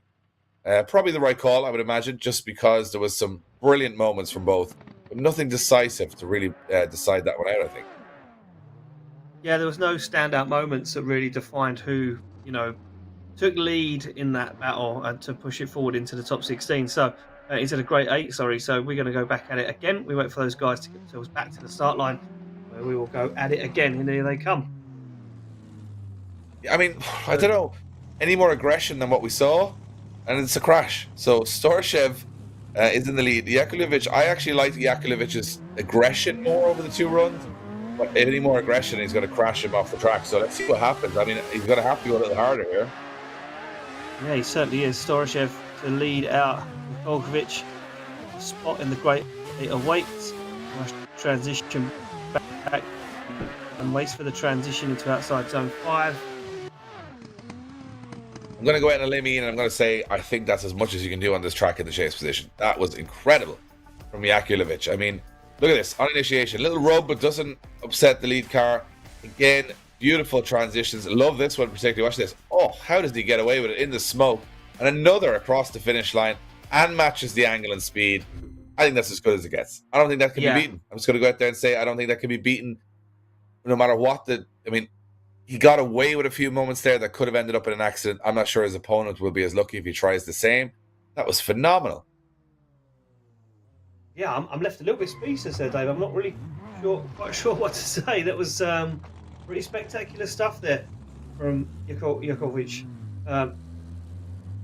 I mean, yeah, he's in the lead position now, and he's in a dangerous place because Snorasev would have known exactly where he was and what he was up to. They would have watched the replay back on YouTube. Most of these guys do. Here we go. What's he going to do? He's going to replay the favour. Almost makes contact with the front wheel. And he's saying, mirroring the angle. Dangerous transition. Back again he comes. Transitions at the exact same time. Gets himself slightly out of position, but now makes a dive. Backs on the angle. Gets into it. Door on door. Wow. Yeah. Bumping across the finish line. Snorasev does a great job here. This initiation is fantastic. Matches the lead car perfectly. Are the transitions good? They're great. You know, it's the same thing again. These guys are phenomenal. But that bump for me, is that a mistake? Is that just enough? As they went across the finish line. Very fancy headlights on the Supra too, which for me would give you an extra point, but it means absolutely nothing. But I quite like it. A little bit of showmanship. I like that. Oh, this is a tough one to call. For me, right now, I'm going to say do I like Yokovich more for his chase run? It was very good, very strong. Again, I can imagine the judges having a good debate on this one. Yeah, I think for me personally, I'm swinging more for Yokovich. I think it was just cleaner, smoother. And a couple of moments where your hairs, and your arms stand on end, and I'm into that. So let's see which way they go, and we're going to go one more time again. These guys are going to be sweating in those simulators. So they get a third battle in a row. Get the track time in. This is it, though, Dave. They cannot go one more time after this, I believe. I believe it is 2 one more times after the initial battle, and then they have to make a decision. Yeah, and they may make that decision across. They may make that decision across all 3 battles if it's still close. But I mean, surely we're going to see a crash here at some point, Ian, because they're getting so close now that surely they can't hold. I mean, I said it before. If Yokovich did the chase really did, and he doesn't win, he's thinking, what more can I do?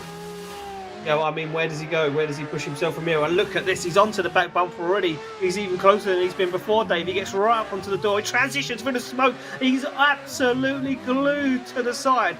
Snorasev's Supra. He gets onto the rear quarter, across the door. Wow. Unbelievable stuff.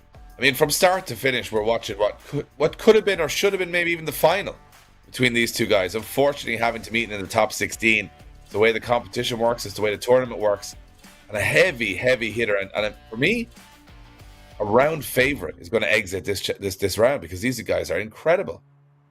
Yeah, that was just absolutely sensational from Yokovich. Just flawless driving. The transitions, the timing, everything about it was absolutely spot on. I mean, if Snorasev can match that now in that chase position, well, where do we go? We've got a long wait for the judges to make a decision. There we go, back on the line. The lights are going to illuminate. Where do we go? Where do we go from here? Where do we go from here? We're about to find out. A crash is the only thing that could determine someone a winner or a loser right now. Through the gate, down the Yokovich to lead Snorasev to give chase. Oh, and Snorasev right onto the door, almost making contact. Almost pushing him through that first living point. Now starts to back out of it. Gives him the room to manoeuvre. Transitions now. Separation opens up. He's not as close as what Snorasev was. Across the line he goes. And I think that is it. I think that's the one.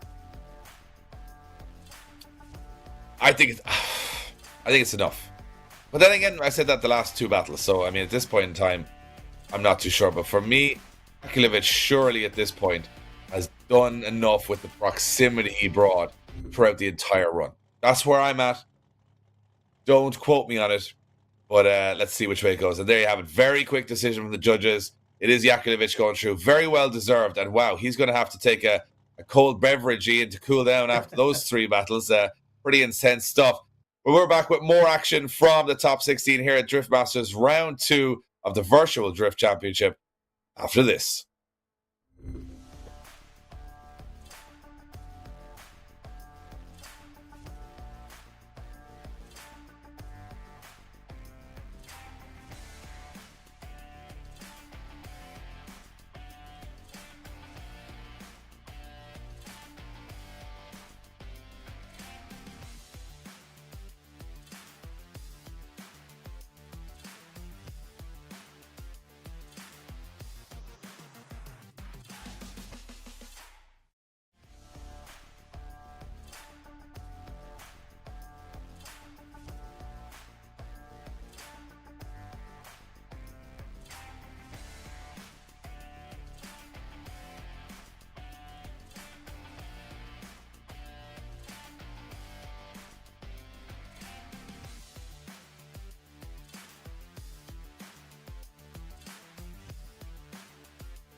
Ladies and gentlemen, welcome back to round 2 of the Drift Masters Virtual Championship. We were on an aircraft carrier at round 1. Now we're on a downhill Togay mountain pass. This is the virtual world where anything can and often does happen. We're moving through our top 16 with another 2 steely competitors, Zach O'Sullivan and Poleski, into that first quarter. Yep, here we go, Dave. Zach O'Sullivan, the American, not messing around, starts to get himself into it. Poleski trying to hunt him down. Can he get onto the rear bumper or even the side? Looks like Zach O'Sullivan's doing an absolutely sterling job out front so far. Onto the door goes Poleski across the line. Poleski looks good in the chase positioning. He's got a real strong ability, but just gets caught on the inside of that first corner a little bit for me. After that, starts to make the moves work. But Zach O'Sullivan's lead run is so wide and sensational that it actually distracted me again, similar to the way Alan Hines did earlier. I think Poleski's chase run was good. Was it spectacular? I'm not going to go as far as saying that. But O'Sullivan, very strong there. Yeah, an incredible showing there from O'Sullivan in the lead. What can he do in the chase as they make their way back to the start line? And you also get 3 extra points for having a Supra in the championship. So you do. Yeah, I heard that. That's a new rule they've brought in. Supras or X7s, basically anything from the Fast and the Furious, you get extra points for keeping alive. S15s. Yeah. So here we go. It's going to be O'Sullivan now in the chase. Got to show a strong chase here. Poleski, though, I would say Poleski's strongest place is the chase. So let's see how his lead comes off. Yeah, let's have a look at this. Poleski through the gears, down he goes. Just for a big initiation. Zach O'Sullivan not with him at the moment. Oh, Zach O'Sullivan washes wide. He's going to have to work hard to recover this one. He starts to get himself back into it. Now Poleski starts to drive away. And Poleski in it and absolutely up and gone. Incredible job there from Poleski. Yeah, a lot of pace in that car, right? I mean, we went to the first corner. Looked to me like Zach O'Sullivan struggling to get even close to that car. And, makes a couple of dives throughout the run, but definitely not as good a chase run as his lead run, doing all the work at the very last moment. Judges are going to have a look across both runs and come up with a winner. For me, it's close, and I think Zach O'Sullivan pips it just by having a Supra. I think that's pretty much. Imagine that was drifting. Imagine that's how it worked. My personal preference of style. That would be cool. We'd have some good-looking cars. I'll tell you that. If people thought there was an advantage. Yeah, we'd have some incredible-looking cars. Yes, people would be 24-karat gold bonnets and stuff. They'd just be going all out for the extra points. But that's not how it works. Our judges, in a majority vote, will decide who goes through from each of these two competitors. And having a good old chat about who's going to go through to the top 8. And it's going to be Poleski going through. I can see that. Not a lot of proximity from O'Sullivan in the chase. Costs him a spot in the top 8 in the quarterfinals. And it is going to be Poleski moving through as we move on to Goonan versus Element. Element in that crazy Ferrari GT racing car looking thing. Going up against a massive 435 GTR. Big cars, big personalities, big ambitions, but who's got enough to go through to the top 8? Yeah, Element and Goonan going at it. And look at this. Goonan not messing around, straight to the side of Element's Ferrari. But look at this Ferrari. Absolutely up and gone. It looks like Element's plugged in the flux capacitor, Dave, and he is gone to another land. And there is no way that Goonan could get close to him. It looks like he's taken an actual GT3 race car and just put a handbrake in it because it's got so much grip. And when he transitions here, Goonan has no response. He's so slow behind it. He is cutting the course dramatically to try and get back into the battle. And even at the end, he's still cutting as they come across the finish line. So, it's unusual. We see Goonan outpaced, but that's exactly what happened. Yeah, he certainly was. And the strange thing is, Dave, we've seen Goonan fast in the past. Has he come up against Element and found his match? Is this his matchmaker? Is Element Ukrainian? His matchmaker. Ukraine and Russia on the line right now. It will be Goonan to lead out Element. Element in that Ferrari, hunting him down. He's got the pace. Can he stick with him?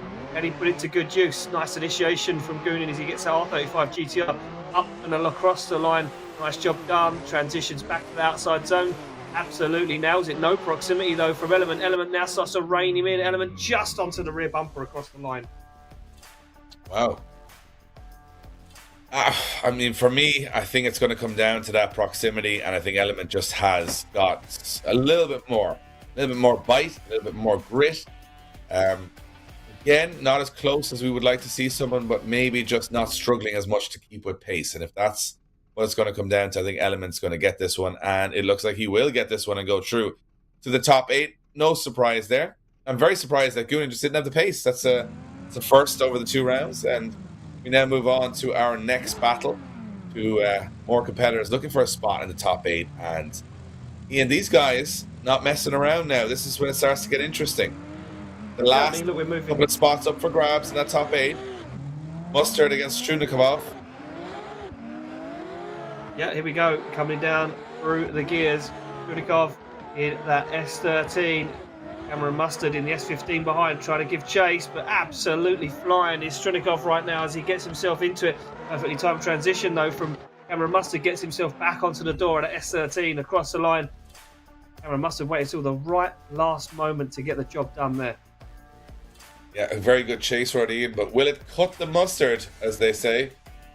Yeah, here all week, guys. And as you said, right at the end, he does push a little bit, but there's nothing special up to that point. That's just my observation. Yeah, wait until the last moment to get the job done, Dave. And I think the judges would have liked to see a little bit more proximity, maybe a little bit more aggression earlier on in the run. We swap them around. Cameron Mustard now to give chase. Stronikov to... Sorry, give chase. Cameron Mustard to lead them out in that S15. Lights fully illuminate. Here we go. Now they come. Cameron Mustard. Everything to play for at the moment. Stronikov looking strong, shallows up the angle in the S13. He's going to wash way wide though. Now he's going to find himself on the inside. It's all starting to fall apart for Stronikov right now as Cameron Mustard looking strong out front. He's going to get it wrong though and hits the barrier. Oh, he had the whole world in his hands. I'm not sure if there was contact there, Ian. Maybe there was some desperation contact from Stronikov. We're going to get a better view of it here. He was nearly, clipping the bushes there as he came down. And watch this, just going into this last corner, does he make a desperate dive in? No, it doesn't look like he does. Maybe it looks like Mustard just crashes into the barrier for no apparent reason. Interesting. It goes to show that the last 20 feet of this track have probably been the most decisive 20 feet of the whole track, of the kilometre long. So, that last barrier, there's no smooth edge. If it was a real world barrier, you'd probably have some tire bales there, to soak up some of the impact. But, there's no risk to life or car in the virtual world. So it's just an absolute cheese grater at the end of the run. There you have it. Stronikov gets the win. And I'm inclined to agree. I thought there might have been some contact. There wasn't. And Mustard just spread himself too thin across the 2 runs. Wow. Yeah, so that's the last. Yeah, well, I always enjoy if he does well because he gets more puns. But let's move on. No need to be sad because the Saudi Arabian driver is here. He's going up against Ostracker from Lithuania. Both these guys look very strong in the top 16. I see he's going to get a spot in the top 8. It's the last spot in the top 8, if I'm not mistaken. Here we go. Yeah, here we go. Final spot in the Great 8 awaits. Nice initiation from Ostracker there as he fires that replica. Benedictus Chabot. Eurofighter in, but he's gone way wide. Off onto the dirt he goes, just about saves it, gets himself wide, up into the barrier he goes. Not sure what happened there, Dave. Let's take a look back at the replay. Yeah, we thought we were watching Colin McRae rally for a moment there, Ian. Guys are going very, very close to the edge. Oh, a little bit of contact. That's what it was. Unsettles the lead car, and then he goes off-road, almost takes out a couple of spectators and a gazebo. But he managed somehow to stay going, and I think that's the fault of the chase car, just where I'm sitting. Yeah, I'm going to agree. Chase car for me was at fault, upset the lead car's line, and there we go. Ostracker had to take it off track, get himself back into it though. Now we swap him around. Sad to lead out Ostracker. I think from where I'm sitting, Ostracker's sitting with a good advantage. He's in the chase position. You would say he's got the world in his hands here. If he forced this one, a nice clean chase, he'll be going for that final spot in the top 8. Let's see what happens. Oh, very close on initiation. Wow, big aggression. No messing around here from the Lithuanian driver as he wants to get the job done. Look at this. No messing around. Bumper to bumper. He even sneaks up onto the door on some of those transitions. Now equals out. That proximity gets right up onto the front wheel. That is job done, Dave. Absolutely, for me. I don't think there's going to be any question at all there. I'm just thinking how cool it would be if Ostracker was to win the championship and then get in the car and then go out and practice with Benedictus Chabot. How cool would that be as a story? Using a replica of Chabot's car for the virtual championship, and then go out battle against the real thing. Like, that's dream stuff. Yeah, that's pretty insane, thinking about it like that. And there you have it. Obvious decision. Ostracker goes through. Just a big shout out to RentADriftCar.com, who are providing that drift car for the winner of this championship, and also allowing, if people can't travel, if they, some of the bigger drivers have, a lot of rounds that are very close together, they can actually rent a car for RentADriftCar.com, compete at Drift Masters, have it as a spare in the pits. Incredible service all around. And also thank you to LIQUI, one of our title partners here. Those guys are making sure that everybody's car in the real world smokes tires, not their engine. And that is the end of our top 16. We are moving on to our top 8 just after this. We're back after a few words from our partners.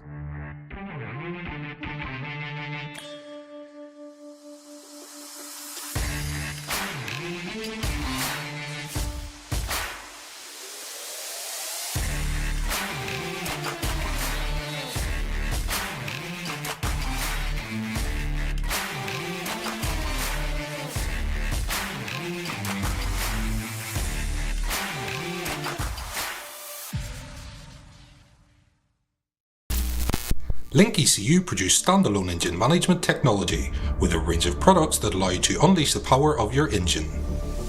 Renowned for quality, reliability and value, our easily installed ECUs come with numerous motorsport and engine protection features, giving complete control of your engine's power and performance. Plus, our tech support team are available 24 hours a day to help you create the perfect solution for your engine setup. To see our full range of products and for more information, visit LIQUI.com.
Welcome back, ladies and gentlemen, to round 2 of the Drift Masters Virtual Championship. We are into the top 8. We started with over 120 drivers. Here's the 8 that have made the top 8, but only 3 will step onto the podium. And we will kick off our first battle with Alan Hines against Wong Fu. He's just doing well to make me struggle with his name, Ian, because it is a tough name. There's a lot of consonants and vowels going on there. He'd be great in a game of Countdown. But I'll tell you what, it would be a tough round. But here's the thing. He has been pretty good. I mean, he's not been sensational, but he's been playing his own game, and it's been working for him. Can he unsettle Alan Hines, who certainly looks like the favourite as the highest qualifier here? He certainly does play his own game, Dave. Can he play this game well? Look at this. Alan Hines, 90 degrees to the wall. Incredible initiation. Wong Fu now looks for the rear bumper of that Pro Drift Academy S15. Gets right up onto the side and across the line. The crazy thing about this, it looks like Alan Hines it's like he's a ghost. You know, like in Gran Turismo when you've got a ghost car? It's like he's doing the same run every single time. And that shows a driver that's so comfortable in this chassis and on this track. And I've got to say, Tanawat doing a great job in the chase position of staying with him, but he has a great lead line. A little bit too much angle for me on the initiation from the chase car. Just lost a little bit of ground. It's tough to outshine that lead run from Alan Hines, right? Yeah, Alan Hines is just on rails, Dave. If you remember rightly from last year, him and Reece Tatterson were #1 qualifier, tit for tat every single round, and Alan Hines come back this year swinging once again, wants to get that win, wants to get that drive in Bimerg this year. He's got to go. It might have looked all over for Alan Hines with a top 32 exit in round 1, but then Reece Tatterson, our championship leader, not qualifying at this round, which means it's all open season for everybody else. So let's see how it plays out as they come off the line. And anything can and will happen here in DMVC. And they throw into that first corner. Alan Hines with a bag of aggression in the chase position as he tries to reel in the tie driver as they come down the hill. Nice transitioning, and not as close. Oh, and taking a big risk into that last corner, almost hitting the barrier, but great proximity. I think that might be another bit of job done for Alan Hines. Yeah, lovely job from Alan Hines. Wong Fu not really putting a foot wrong there. Lovely initiation.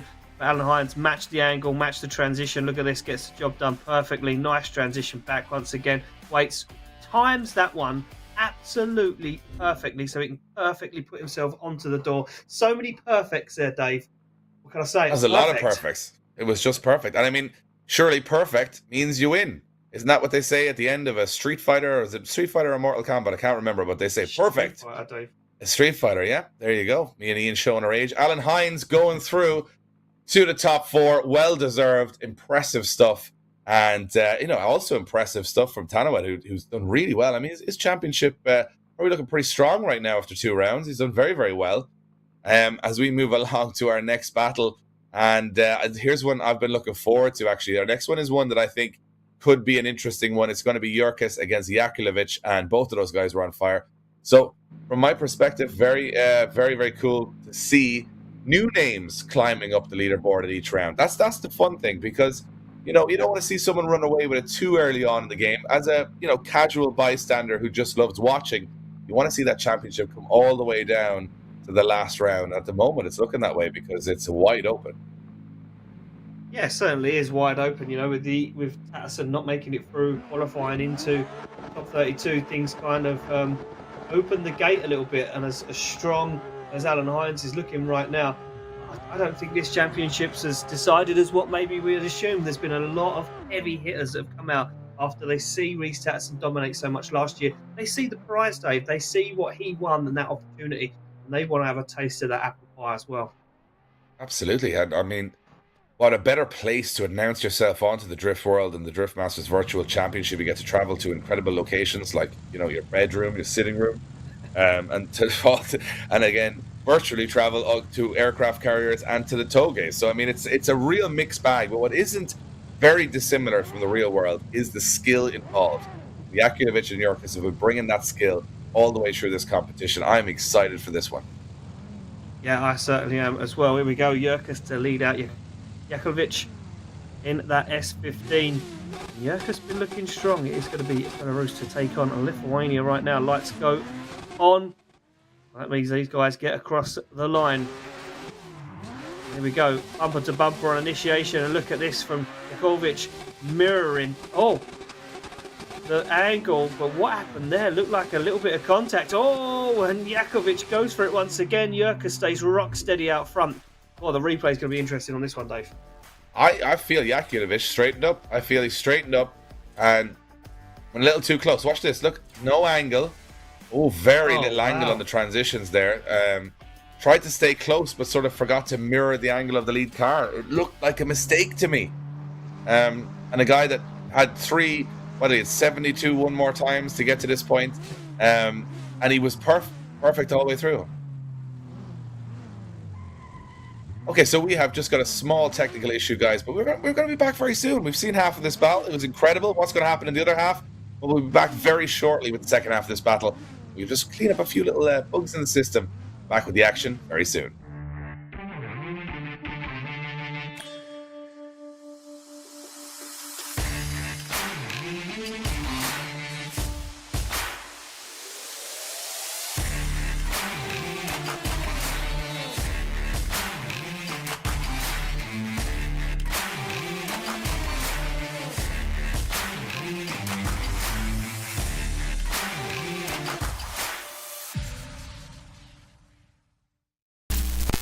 LIQUI.EU produce standalone engine management technology with a range of products that allow you to unleash the power of your engine. Renowned for quality, reliability and value, our easily installed ECUs come with numerous motorsport and engine protection features, giving complete control of your engine's power and performance. Plus, our tech support team are available 24 hours a day to help you create the perfect solution for your engine setup. To see our full range of products and for more information, visit LIQUI.EU.com.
LIQUI.EU produce standalone engine management technology with a range of products that allow you to unleash the power of your engine. Renowned for quality, reliability and value, our easily installed ECUs come with numerous motorsport and engine protection features, giving complete control of your engine's power and performance. Plus, our tech support team are available 24 hours a day to help you create the perfect solution for your engine setup. To see our full range of products and for more information, visit LIQUI.EU.com.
LIQUI.EU produce standalone engine management technology with a range of products that allow you to unleash the power of your engine.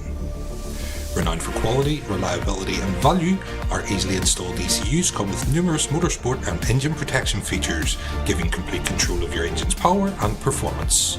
Plus, our tech support team are available 24 hours a day to help you create the perfect solution for your engine setup. To see our full range of products and for more information, visit LIQUI.com.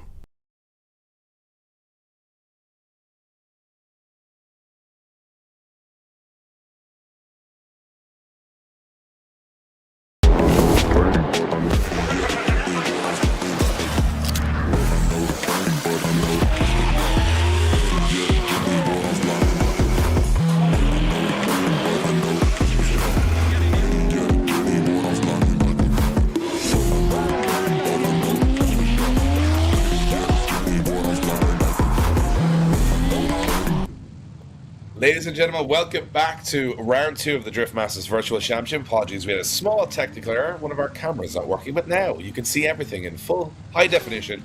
Everything's back working.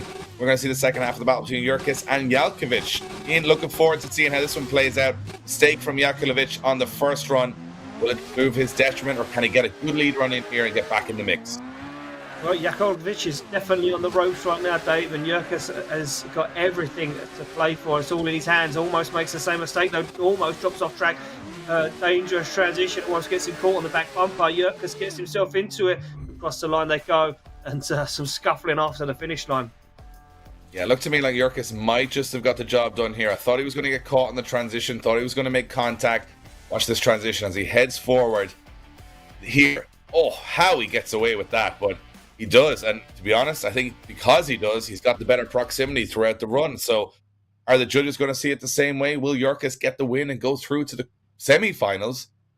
Well, we're about to find out. And indeed, it is going to be Jurkus going through. Yeah, Yokovich, just too many mistakes. Big straighten on his chase run, enough to knock him out of competition. And now Jurkus moves forward to the top 4, where he will face Alan Hines in the first semi-final. Exciting stuff ahead. Certainly is, Dave, and we look to move ahead as we look for the next bracket, the next pair of drivers to take on this incredible track, and it will take on Poleski and Alexander Element. Poleski and Element are two. Poleski has been incredibly fast, so has Element. Now they may have met their match because both of these guys have been the fastest so far today. Let's see how they get on here. Will they be outpaced? Poleski's not outpaced at all. How does he get away with that? Wow, that was absolutely on point right there. Element has been the fastest man down this circuit so far. No messing around. No, Poleski gets himself into it up into the rear bumper of that Ferrari. Across the line, Poleski, a man possessed, Dave, on this move right here. Oh, I thought he was going to make contact, and the two of them would be cream crackers by the end of that first corner, but no, he got away with it. And the Ferrari, it just looks so bizarre on this circuit. But the crazy thing is, I like it. I like someone picking a Ferrari. Why wouldn't you? If you could pick whatever car you want, I know it's keep it old school, keep it, JDM fresh, keep it as all the chassis you see out there in the real world. I'd be picking a Lambo or a Ferrari for sure. I like that bit of bravery from Element. It's something different, probably a little bit more difficult to drive, but he didn't make it look difficult to drive. Looked pretty boss in that one. Poleski, on that initiation, took a chance, paid off. I think he's got all in his court right now. Element's going to have to go close. Certainly is going to have to go close, Dave. I think he's going to have to push himself to a little bit of an uncomfortable position, and he's seen fellow Lithuanians, fellow teammates drop out. Can Element get the job done? He gets onto the back end of the S14A now, hunts down Poleski as Poleski puts that car all into the right places. To outside zone 4, looks for the big transition to 5 now. Element looks for the side, gets the job done on the front wheel. Tidy job, tough decision for the judges. Yeah, I mean, just how good are these guys? I mean, I've played Assetto Corsa a lot, and it's just as tough as real driving. I mean, it's really, you have to be so skillful, and because you don't have, the feeling, as I would call it, the butt dyno of knowing how fast you're going, you can be overly aggressive at times, and the way these guys can control these cars, it's sensational. We saw Reese Tatterson go off and drive Peter Viansek's car. We saw him go off and excel in the real world, just straight from the sim world. That's what these guys are doing. They're building their skills. And what they're doing in this championship, which I love, Ian, is learning how to deal with pressure, how to deal with, different driving styles, how to deal with real competition. You imagine when some of these guys get into a real car, how good they're going to be. And you know what? Some of them don't even need to, because this sim world of drifting is growing so fast And let's see who's going through to the top 4. It's going to be Poleski getting the call, going into that top 4. Like to see it. He's been battling really hard all day. Well deserved. Sad for Element. Would have liked to see a Ferrari up there.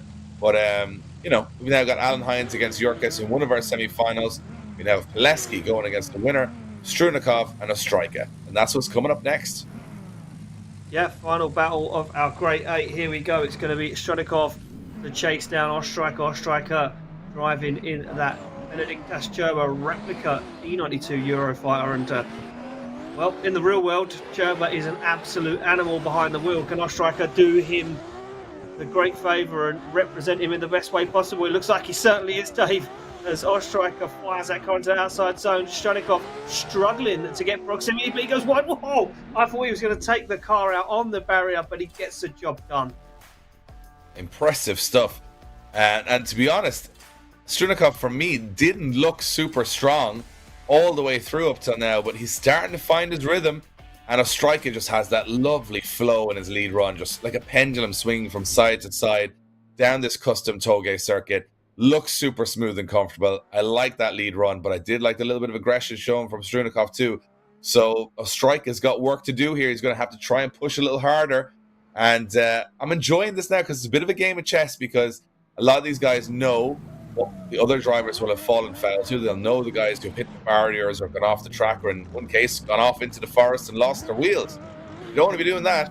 So they've had a little look at it, but they also don't want to be too tame either, because a lot of guys, I just remember at the top of my great Fulham, too tame, got knocked out. So let's see what happens as now Stronikov is in the lead. As Ostracker got that aggression. I believe he has. He's got to show it right now. He wants a space in the top 4. He certainly is going to have to show it right now, Dave. Here they come through the gate, down through the gears, and Ostracker goes for the back bumper, gets lost in the background. It's slightly Stronikov, whose foot to floor, starts to pull away. And Ostracker leads into it, shallows up the angle now, finds the side that S13, places himself perfectly onto the door. Textbook. Textbook is exactly how I would describe that. He's looked very comfortable. Initiates a little bit strangely, though. A little late and a little wide, but as he gets himself back into this, very, just as they get to that second transition, he's really just synchronizing himself with that lead car. However, does Stronikov have more proximity over the whole run? That's the question the judges will be asking. It's the question I'm asking.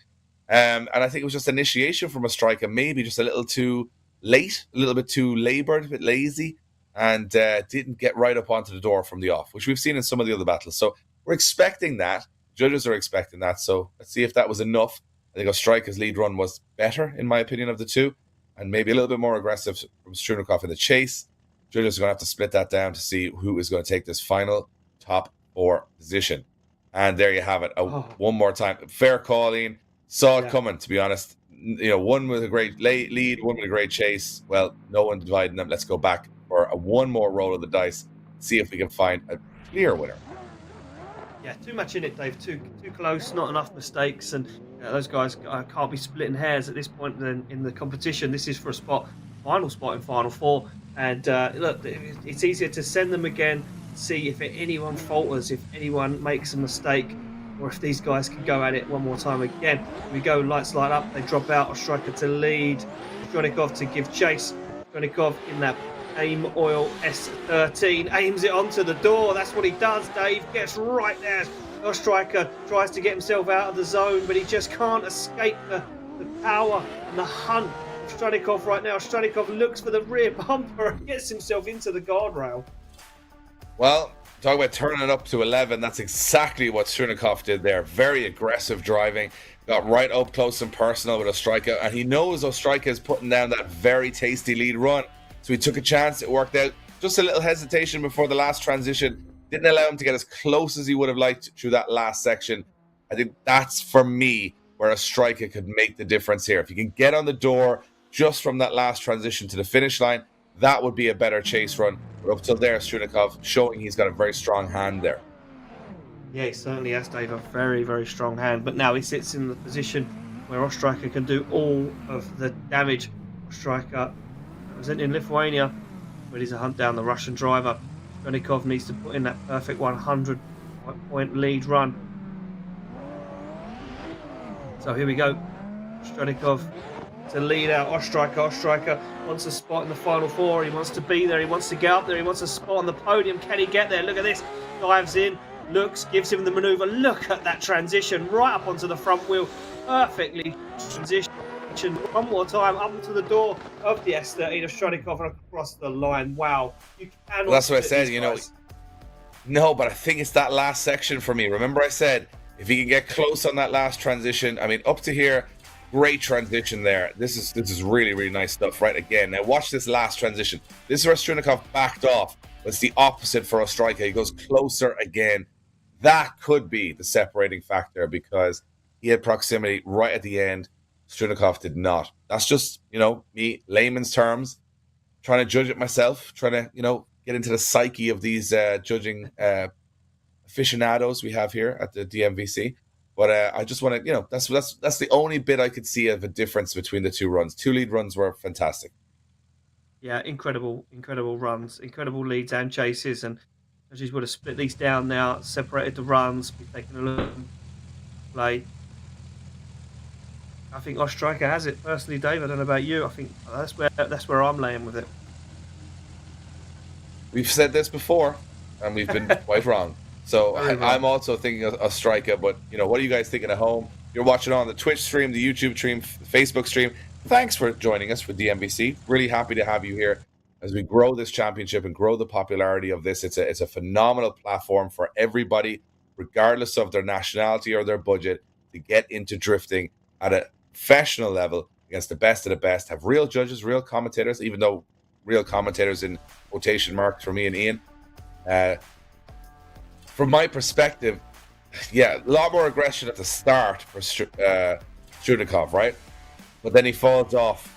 Watch this last transition. He falls off a little. So, well, there you go. Judges are saying it's a one more time. We're going back at it again. So, not deciding it clearly on that one. And we're going to go back at it one more time. And again, not surprised. Very close. We were leaning with Ostracker, but you could see the argument for the other side. So, we're going to go back at it again as they will pass in a couple of gears over that Link Engine Management sign on the ground. Of course, Link Engine Management will title sponsor of the Drift Masters World Championship. They leave the Red Bull start line. They head down the toll gate one more time. Who has got what it takes to go to the top four? Well, look at this. It looks like Ostracker's turned it up to 11. He's gone so fast. He's missed that front clipping point. Could that be the nail in the coffin? Or could it be something else? He gets himself back on that qualifying line. Ostracker gets into it, but Stronikov dials right up onto the door right at the last moment. Yeah, good, well spotted, Ian. Not often I give you credit for these things, but as I said, he just stays in the middle of the track, guarantees that bit of proximity. That bit I didn't mind, but because he was cutting the track and still not right on the door, like here, and as they went just up to the end, if it gets there right at the end of the finish line, I mean, he's cutting a lot of track. He's not getting a lot of proximity for it. Judges will penalize him for that. Still a very solid lead and chase. I'm really nitpicking now because I want to see. You know, how these guys are separated. I mean, Ostracker for me right now, he's got to go door to door the entire run, or I don't think he's got it. I mean, Ostracker's going to have to go all out, Dave. He can't hold anything back. He has to be right there on the door of Stronikov to get the win. That was a big mistake in that first half of the run. Look at this. Stronikov fires that S13 and no mistakes this time for the Russian driver as he gets that car dialed on the outside zone. Oh, now errors start to creep in a little bit for Ostracker as he holds back on the transition looking for the side of that S13. I think that's it. I think we're done, Dave. You think that might be all she wrote? Yeah, I'm pretty sure. Look at this. Look, no, the proximity, the shallowing of angle. Look at this. The transitions were good. But look at this. Once again, backed off, gets into it, makes a dive. I'm not sure, Dave. I'm not liking it as much as I have before. I was about to say, I think I'm with Ostracker on this one. I think I'm going to agree with the judges on this one. I think those transitions were enough. They were risky. They were a lot closer to the lead car. It might just be enough at this level. I'm in agreement with the judges on this. And as I said, when you see that different camera angle, Ian, it does tell a story of very close proximity from Ostracker, taking risks and getting himself into the top four. I was wrong again. Wrong again, Dave. Proved wrong again. Well, you're wrong so many times, Ian, that nobody's keeping count anymore, so it's absolutely fine. So we Just have got a everybody- top four. So we're going to have a small break before we get to the top four.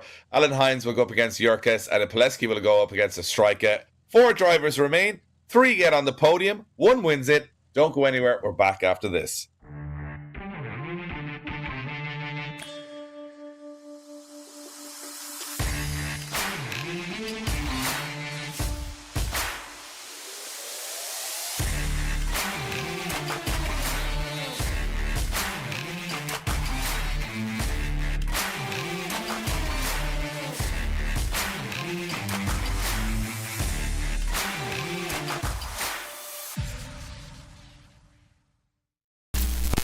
LIQUI.EU produce standalone engine management technology with a range of products that allow you to unleash the power of your engine. Renowned for quality, reliability and value, our easily installed ECUs come with numerous motorsport and engine protection features, giving complete control of your engine's power and performance. Plus, our tech support team are available 24 hours a day to help you create the perfect solution for your engine setup. To see our full range of products and for more information, visit LIQUI.com.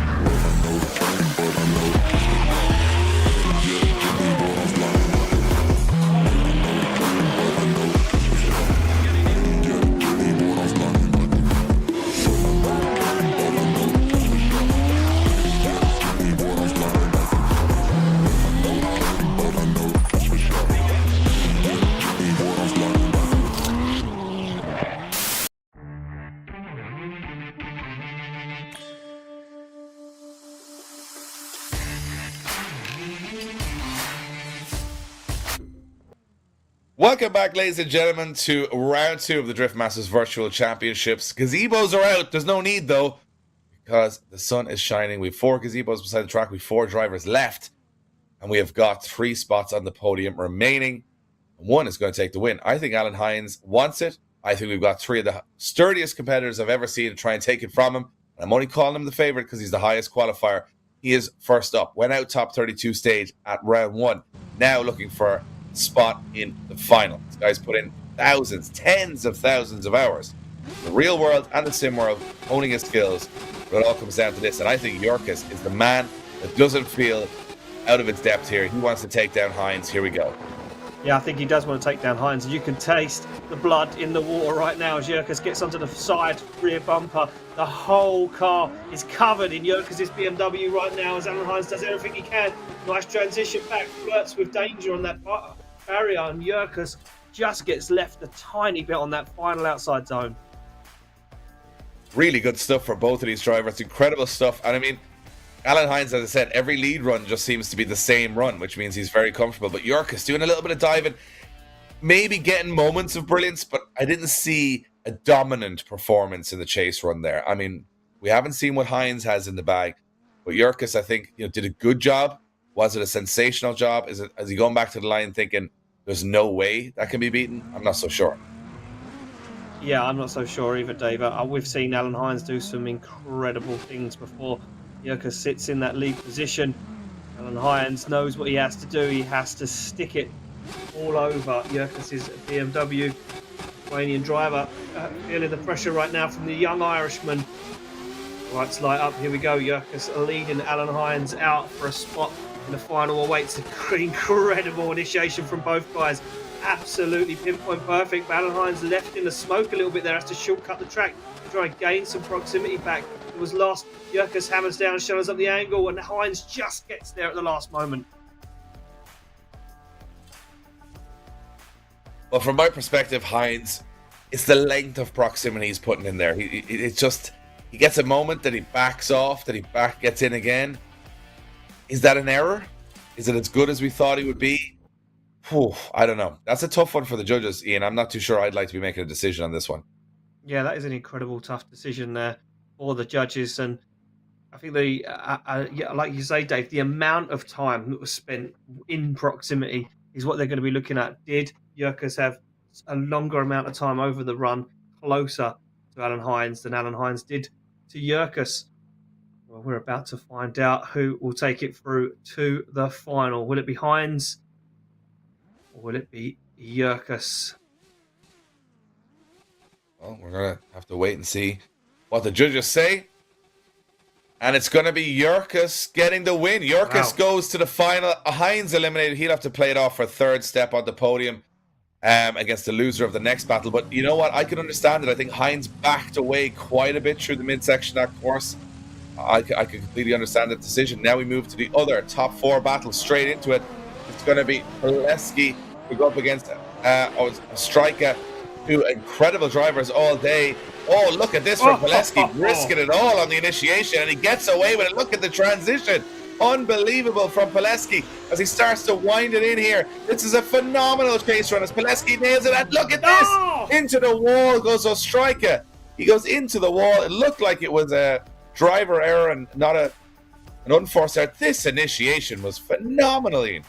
Wow, Poleski has literally been saving this for the last moment, Dave. He came out of nowhere and threw this down. And for me, Ostracker had kind of been the guy that I'd slowly been more and more warming to. He'd become one of my favourites and kind of see him wanted to do well. But that drive from Poleski was incredible. And that mistake, unforced, Dave, that was Ostracker's fault hitting that barrier. Just crashed into the barrier. Can't be doing that, Ian. That's not going to get you into the final. Can't be crashing into the barriers. And even Poleski's chase run was wasted because he probably would have got a 10-0 anyway, or a completely big advantage. But it was just a moment of genius. Put the pressure on. Ostracker couldn't handle it, went into the barrier, and now it looks to me like if Poleski could just get it around the track here, he's going to win this one and go to the final. Well, it certainly does, Dave. Here we go. Ostracker fires in. Poleski 90 degrees to the circuit. Nice transition back. Gets that front bumper perfectly on there. Ostracker keeps his distance, so dives in, looks for the side of Poleski's S14, but no mistakes this time. Poleski seals the deal and gets the job done. Yeah, Poleski, I think, going into that final, probably looking like the favourite if he can pull off a chase run like he did. Look how close he is to the barriers with the front of his car.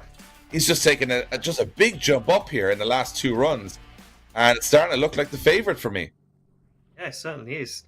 Certainly starting to make a name for himself, Dave. Well, here we go. Decisions in. Who's going to take it? And there we go. T-Cob Poleski gets the win, advances through to the final. You can sit back, Dave, take a break, have a Kit Kat, get himself warmed up for that final battle. But we're going to go to the 3rd and 4th. Well, the 3rd and 4th place battle, you might think, this is not important. Believe me, to both of these drivers to finish up on a podium here is massively important. It's almost worse to go home empty-handed from the top 4 than to get any place in the top 4. That's the way I would look at it. And here it is, Alan Hines, Ostracker. Ostracker is going to be kind of still shaking his head, but he's rolling straight into the next battle. Good thing we don't need fuel and tires here, but all these cars don't overheat. They're good to go. So Ostracker in that chase position, he's got to be very strong here. And Hines, well, he's been putting in great lead runs all day, but again, his chase run let him down as well. Certainly did, though. For me, Ostracker's going to be sitting there, knows where he made the mistakes in the last run. He's going to have that muscle memory over and over again. He's had a few battles now, and he's going to be warmer than what Alan Hines is, and he can taste the blood in the water right now. He can taste that 3rd place podium step. Can he get it? Wow, the transitions are absolutely insane. And Ostracker parks himself. Oh, and Alan Hines makes a mistake this time. Wow. That barrier must be incredibly difficult to pinpoint from the driver's seat of these cars, because that is a lot of very experienced drivers that have gone in there. And I want to watch this one back in the replay. Does Hines go in unforced here? Transitions back, brakes. I think he's bumped. It was a little tap. There was a little tap. It was a tap, but Alan Hines was slowing quite a bit. And there's no decel zones in. There was a little map. Yep. It only a tiny red dot on it. And it looked like to me Alan Hines was going off either way on the brakes. That would just be my initial reaction, but who knows? Second run here to go. Just sit back and enjoy it, folks, because it's action at every turn here in the DMVC. It's for a 3rd step on the podium, Ostracker versus Hines, all to play for. Here we go, Ostracker to lead out Hines. Hines onto the side. He initiates at the exact same time, side by side, not bumper to bumper this time. Alan Hines hunting it down. He knows where he put his foot wrong. Almost makes contact. See if dab the foot brake out of it. Oh, and Ostracker's done the same thing. This is going to be a one He's more got time. into the wall. it comes down to that first run, because if the judges deem that Hines was slowing anyway, I don't know. I don't know, because I think Ostracker was slowing. Watch this. He's on the foot brake a lot. He's on the foot brake there, so he's slowing. Yeah, he's totally wrong. Totally wrong there. I think this could be a one more time to settle it, Dave. I think both guys were doing the same thing. Left foot braking into that outside zone. That's where pushing the rear of the car into that barrier. That's just where I'm at with it. Yeah, unless they think Ostracker pushed Hines into the wall. Yeah, that would be the next one. But no, it's going to be one more time. Ian redeeming himself towards the end of the competition with a correct call. The right call, I think. And will please someone get past that last barrier, because at this stage, I'm just fearful that we're going to see a lot of battles. It's just pushing so hard now to try and get that last ounce of the edge of the track that seems to be hitting that little bit of gravel before it, or that little bit of dirt, sends you into that barrier. And it's a dramatic way to finish the run. It's entertaining. It's not going to get you any points if you judge it. No, it certainly isn't. Well, the lights illuminate, and this is it. A one more time battle for the third step on the podium. He's going to take it through. You can see Alan Hines flat to the floor. Ostracker gives him the room this time, waits to set himself up. Ostracker now starts to rein him in, looks for the kill as Ostracker watches Alan Hines perfectly execute a lead run, gets himself into it. No mistakes this time. Alan Hines across the line safely. Job done.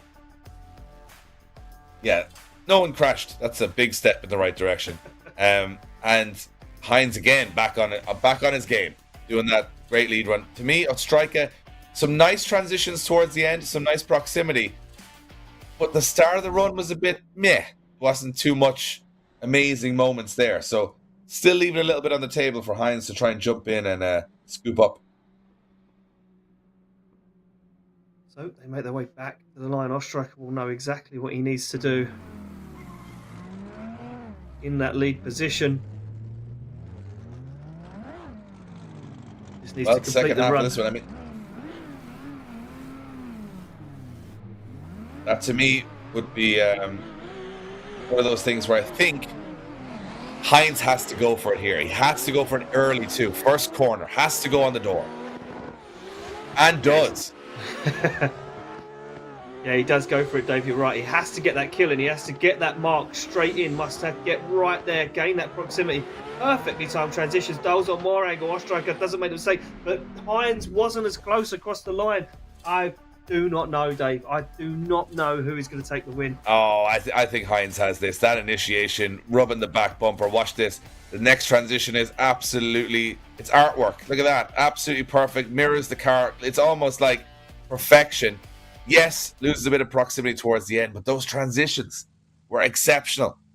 But are they exceptional enough to get Alan Hines third step on the podium? Or will Ostracker take third step on the podium? I'm leaning for Hines, but I've been wrong at least 7 occasions in my entire life. So take from that what you will. I'm going to make no comment. I'm still. Oh, lost. he's not even jumping in. I'm not even going to jump in. Well, that's fair enough. I'm just gonna let the professionals do what they do in this part, Dave. This is a big deal for both of these guys. I love how when it's an easy battle, we're the professionals, but then when it's tough, we're like, oh, let's leave it to the professionals. Well, let's see what happens. And there you have it. Alan Hines taking third step on the podium. He's going to take home third step. Well deserved. Good driving the whole way through. A couple of errors here and there, but he'll be very happy with third place, especially with his teammate Reece Tatterson not qualifying. So game on again. Now we move to the final. Jurkus, Poleski. I think Poleski goes in as the favourite. I think he's been showing magic. But Jurkus, every time we count him out, he wins. Could just be his night. I think this is going to be a very close one. This is going to be incredibly close. Poleski, for me, has come out of nowhere in the last few battles. Seems to have found his feet, found his confidence, and really dialed himself in on this circuit. Let's see what they've got. Poleski to chase down Jurkus for the final. Here we go. Look at this. Doles on more angle than LIQUI. They make contact. And he pushes him off the circuit. Oh, and it all goes wrong for Jurkus. He has to shut it down. Poleski stays in it. Now judges will be taking... not the final we wanted. No. Let's see what happens here on the replay. Poleski goes in way too hot, Dave. Way too hot. No. The lead car clips the inside barrier. And so did the chase car. But it didn't... Wow. So Jurkus hits the inside barrier, and it sends him off the track and into the other barrier, which we've never seen all night, in fact. Anyone hit the inside of the barrier, but it looked like both cars. And I mean, in that, just in my layman's terms here, Ian, you know me, the first day at the drifting, I would probably say that you're going to have to say Poleski was following the lead car where he was going. So if he goes in the barrier and Poleski goes in the barrier, it's the lead car's fault, right? Oh, man. What a job for Jurkus. Just at the last moment. How did he hit the barrier on the inside? Crazy. Just, Well, let's see what happens here. Oh, here we go. Poleski to lead out Jurkus, and Poleski really just needs to lay down that 100-point qualifying run, get the job done today, and be crowned the round 2 winner. Can he do it? Jurkus is going to throw everything he can at it, though, to try and defer him, to try and take him down, try and push him too far, and no chance. Tikon Poleski holds it together, and he knows, Dave, job done. I think he knows. I think you watch that run. It's a quintessentially perfect lead run. I enjoyed it. I think I've got to give it to Jurkus, though, after that very uncharacteristic mistake, which may have cost him top step. He put in everything into that chase run, and that was exceptional stuff. So impressive driving all around. We know Alan Hines has taken 3rd step on the podium. We know Ostracker has taken 4th step on the podium. But let's see who's taken top step on the podium.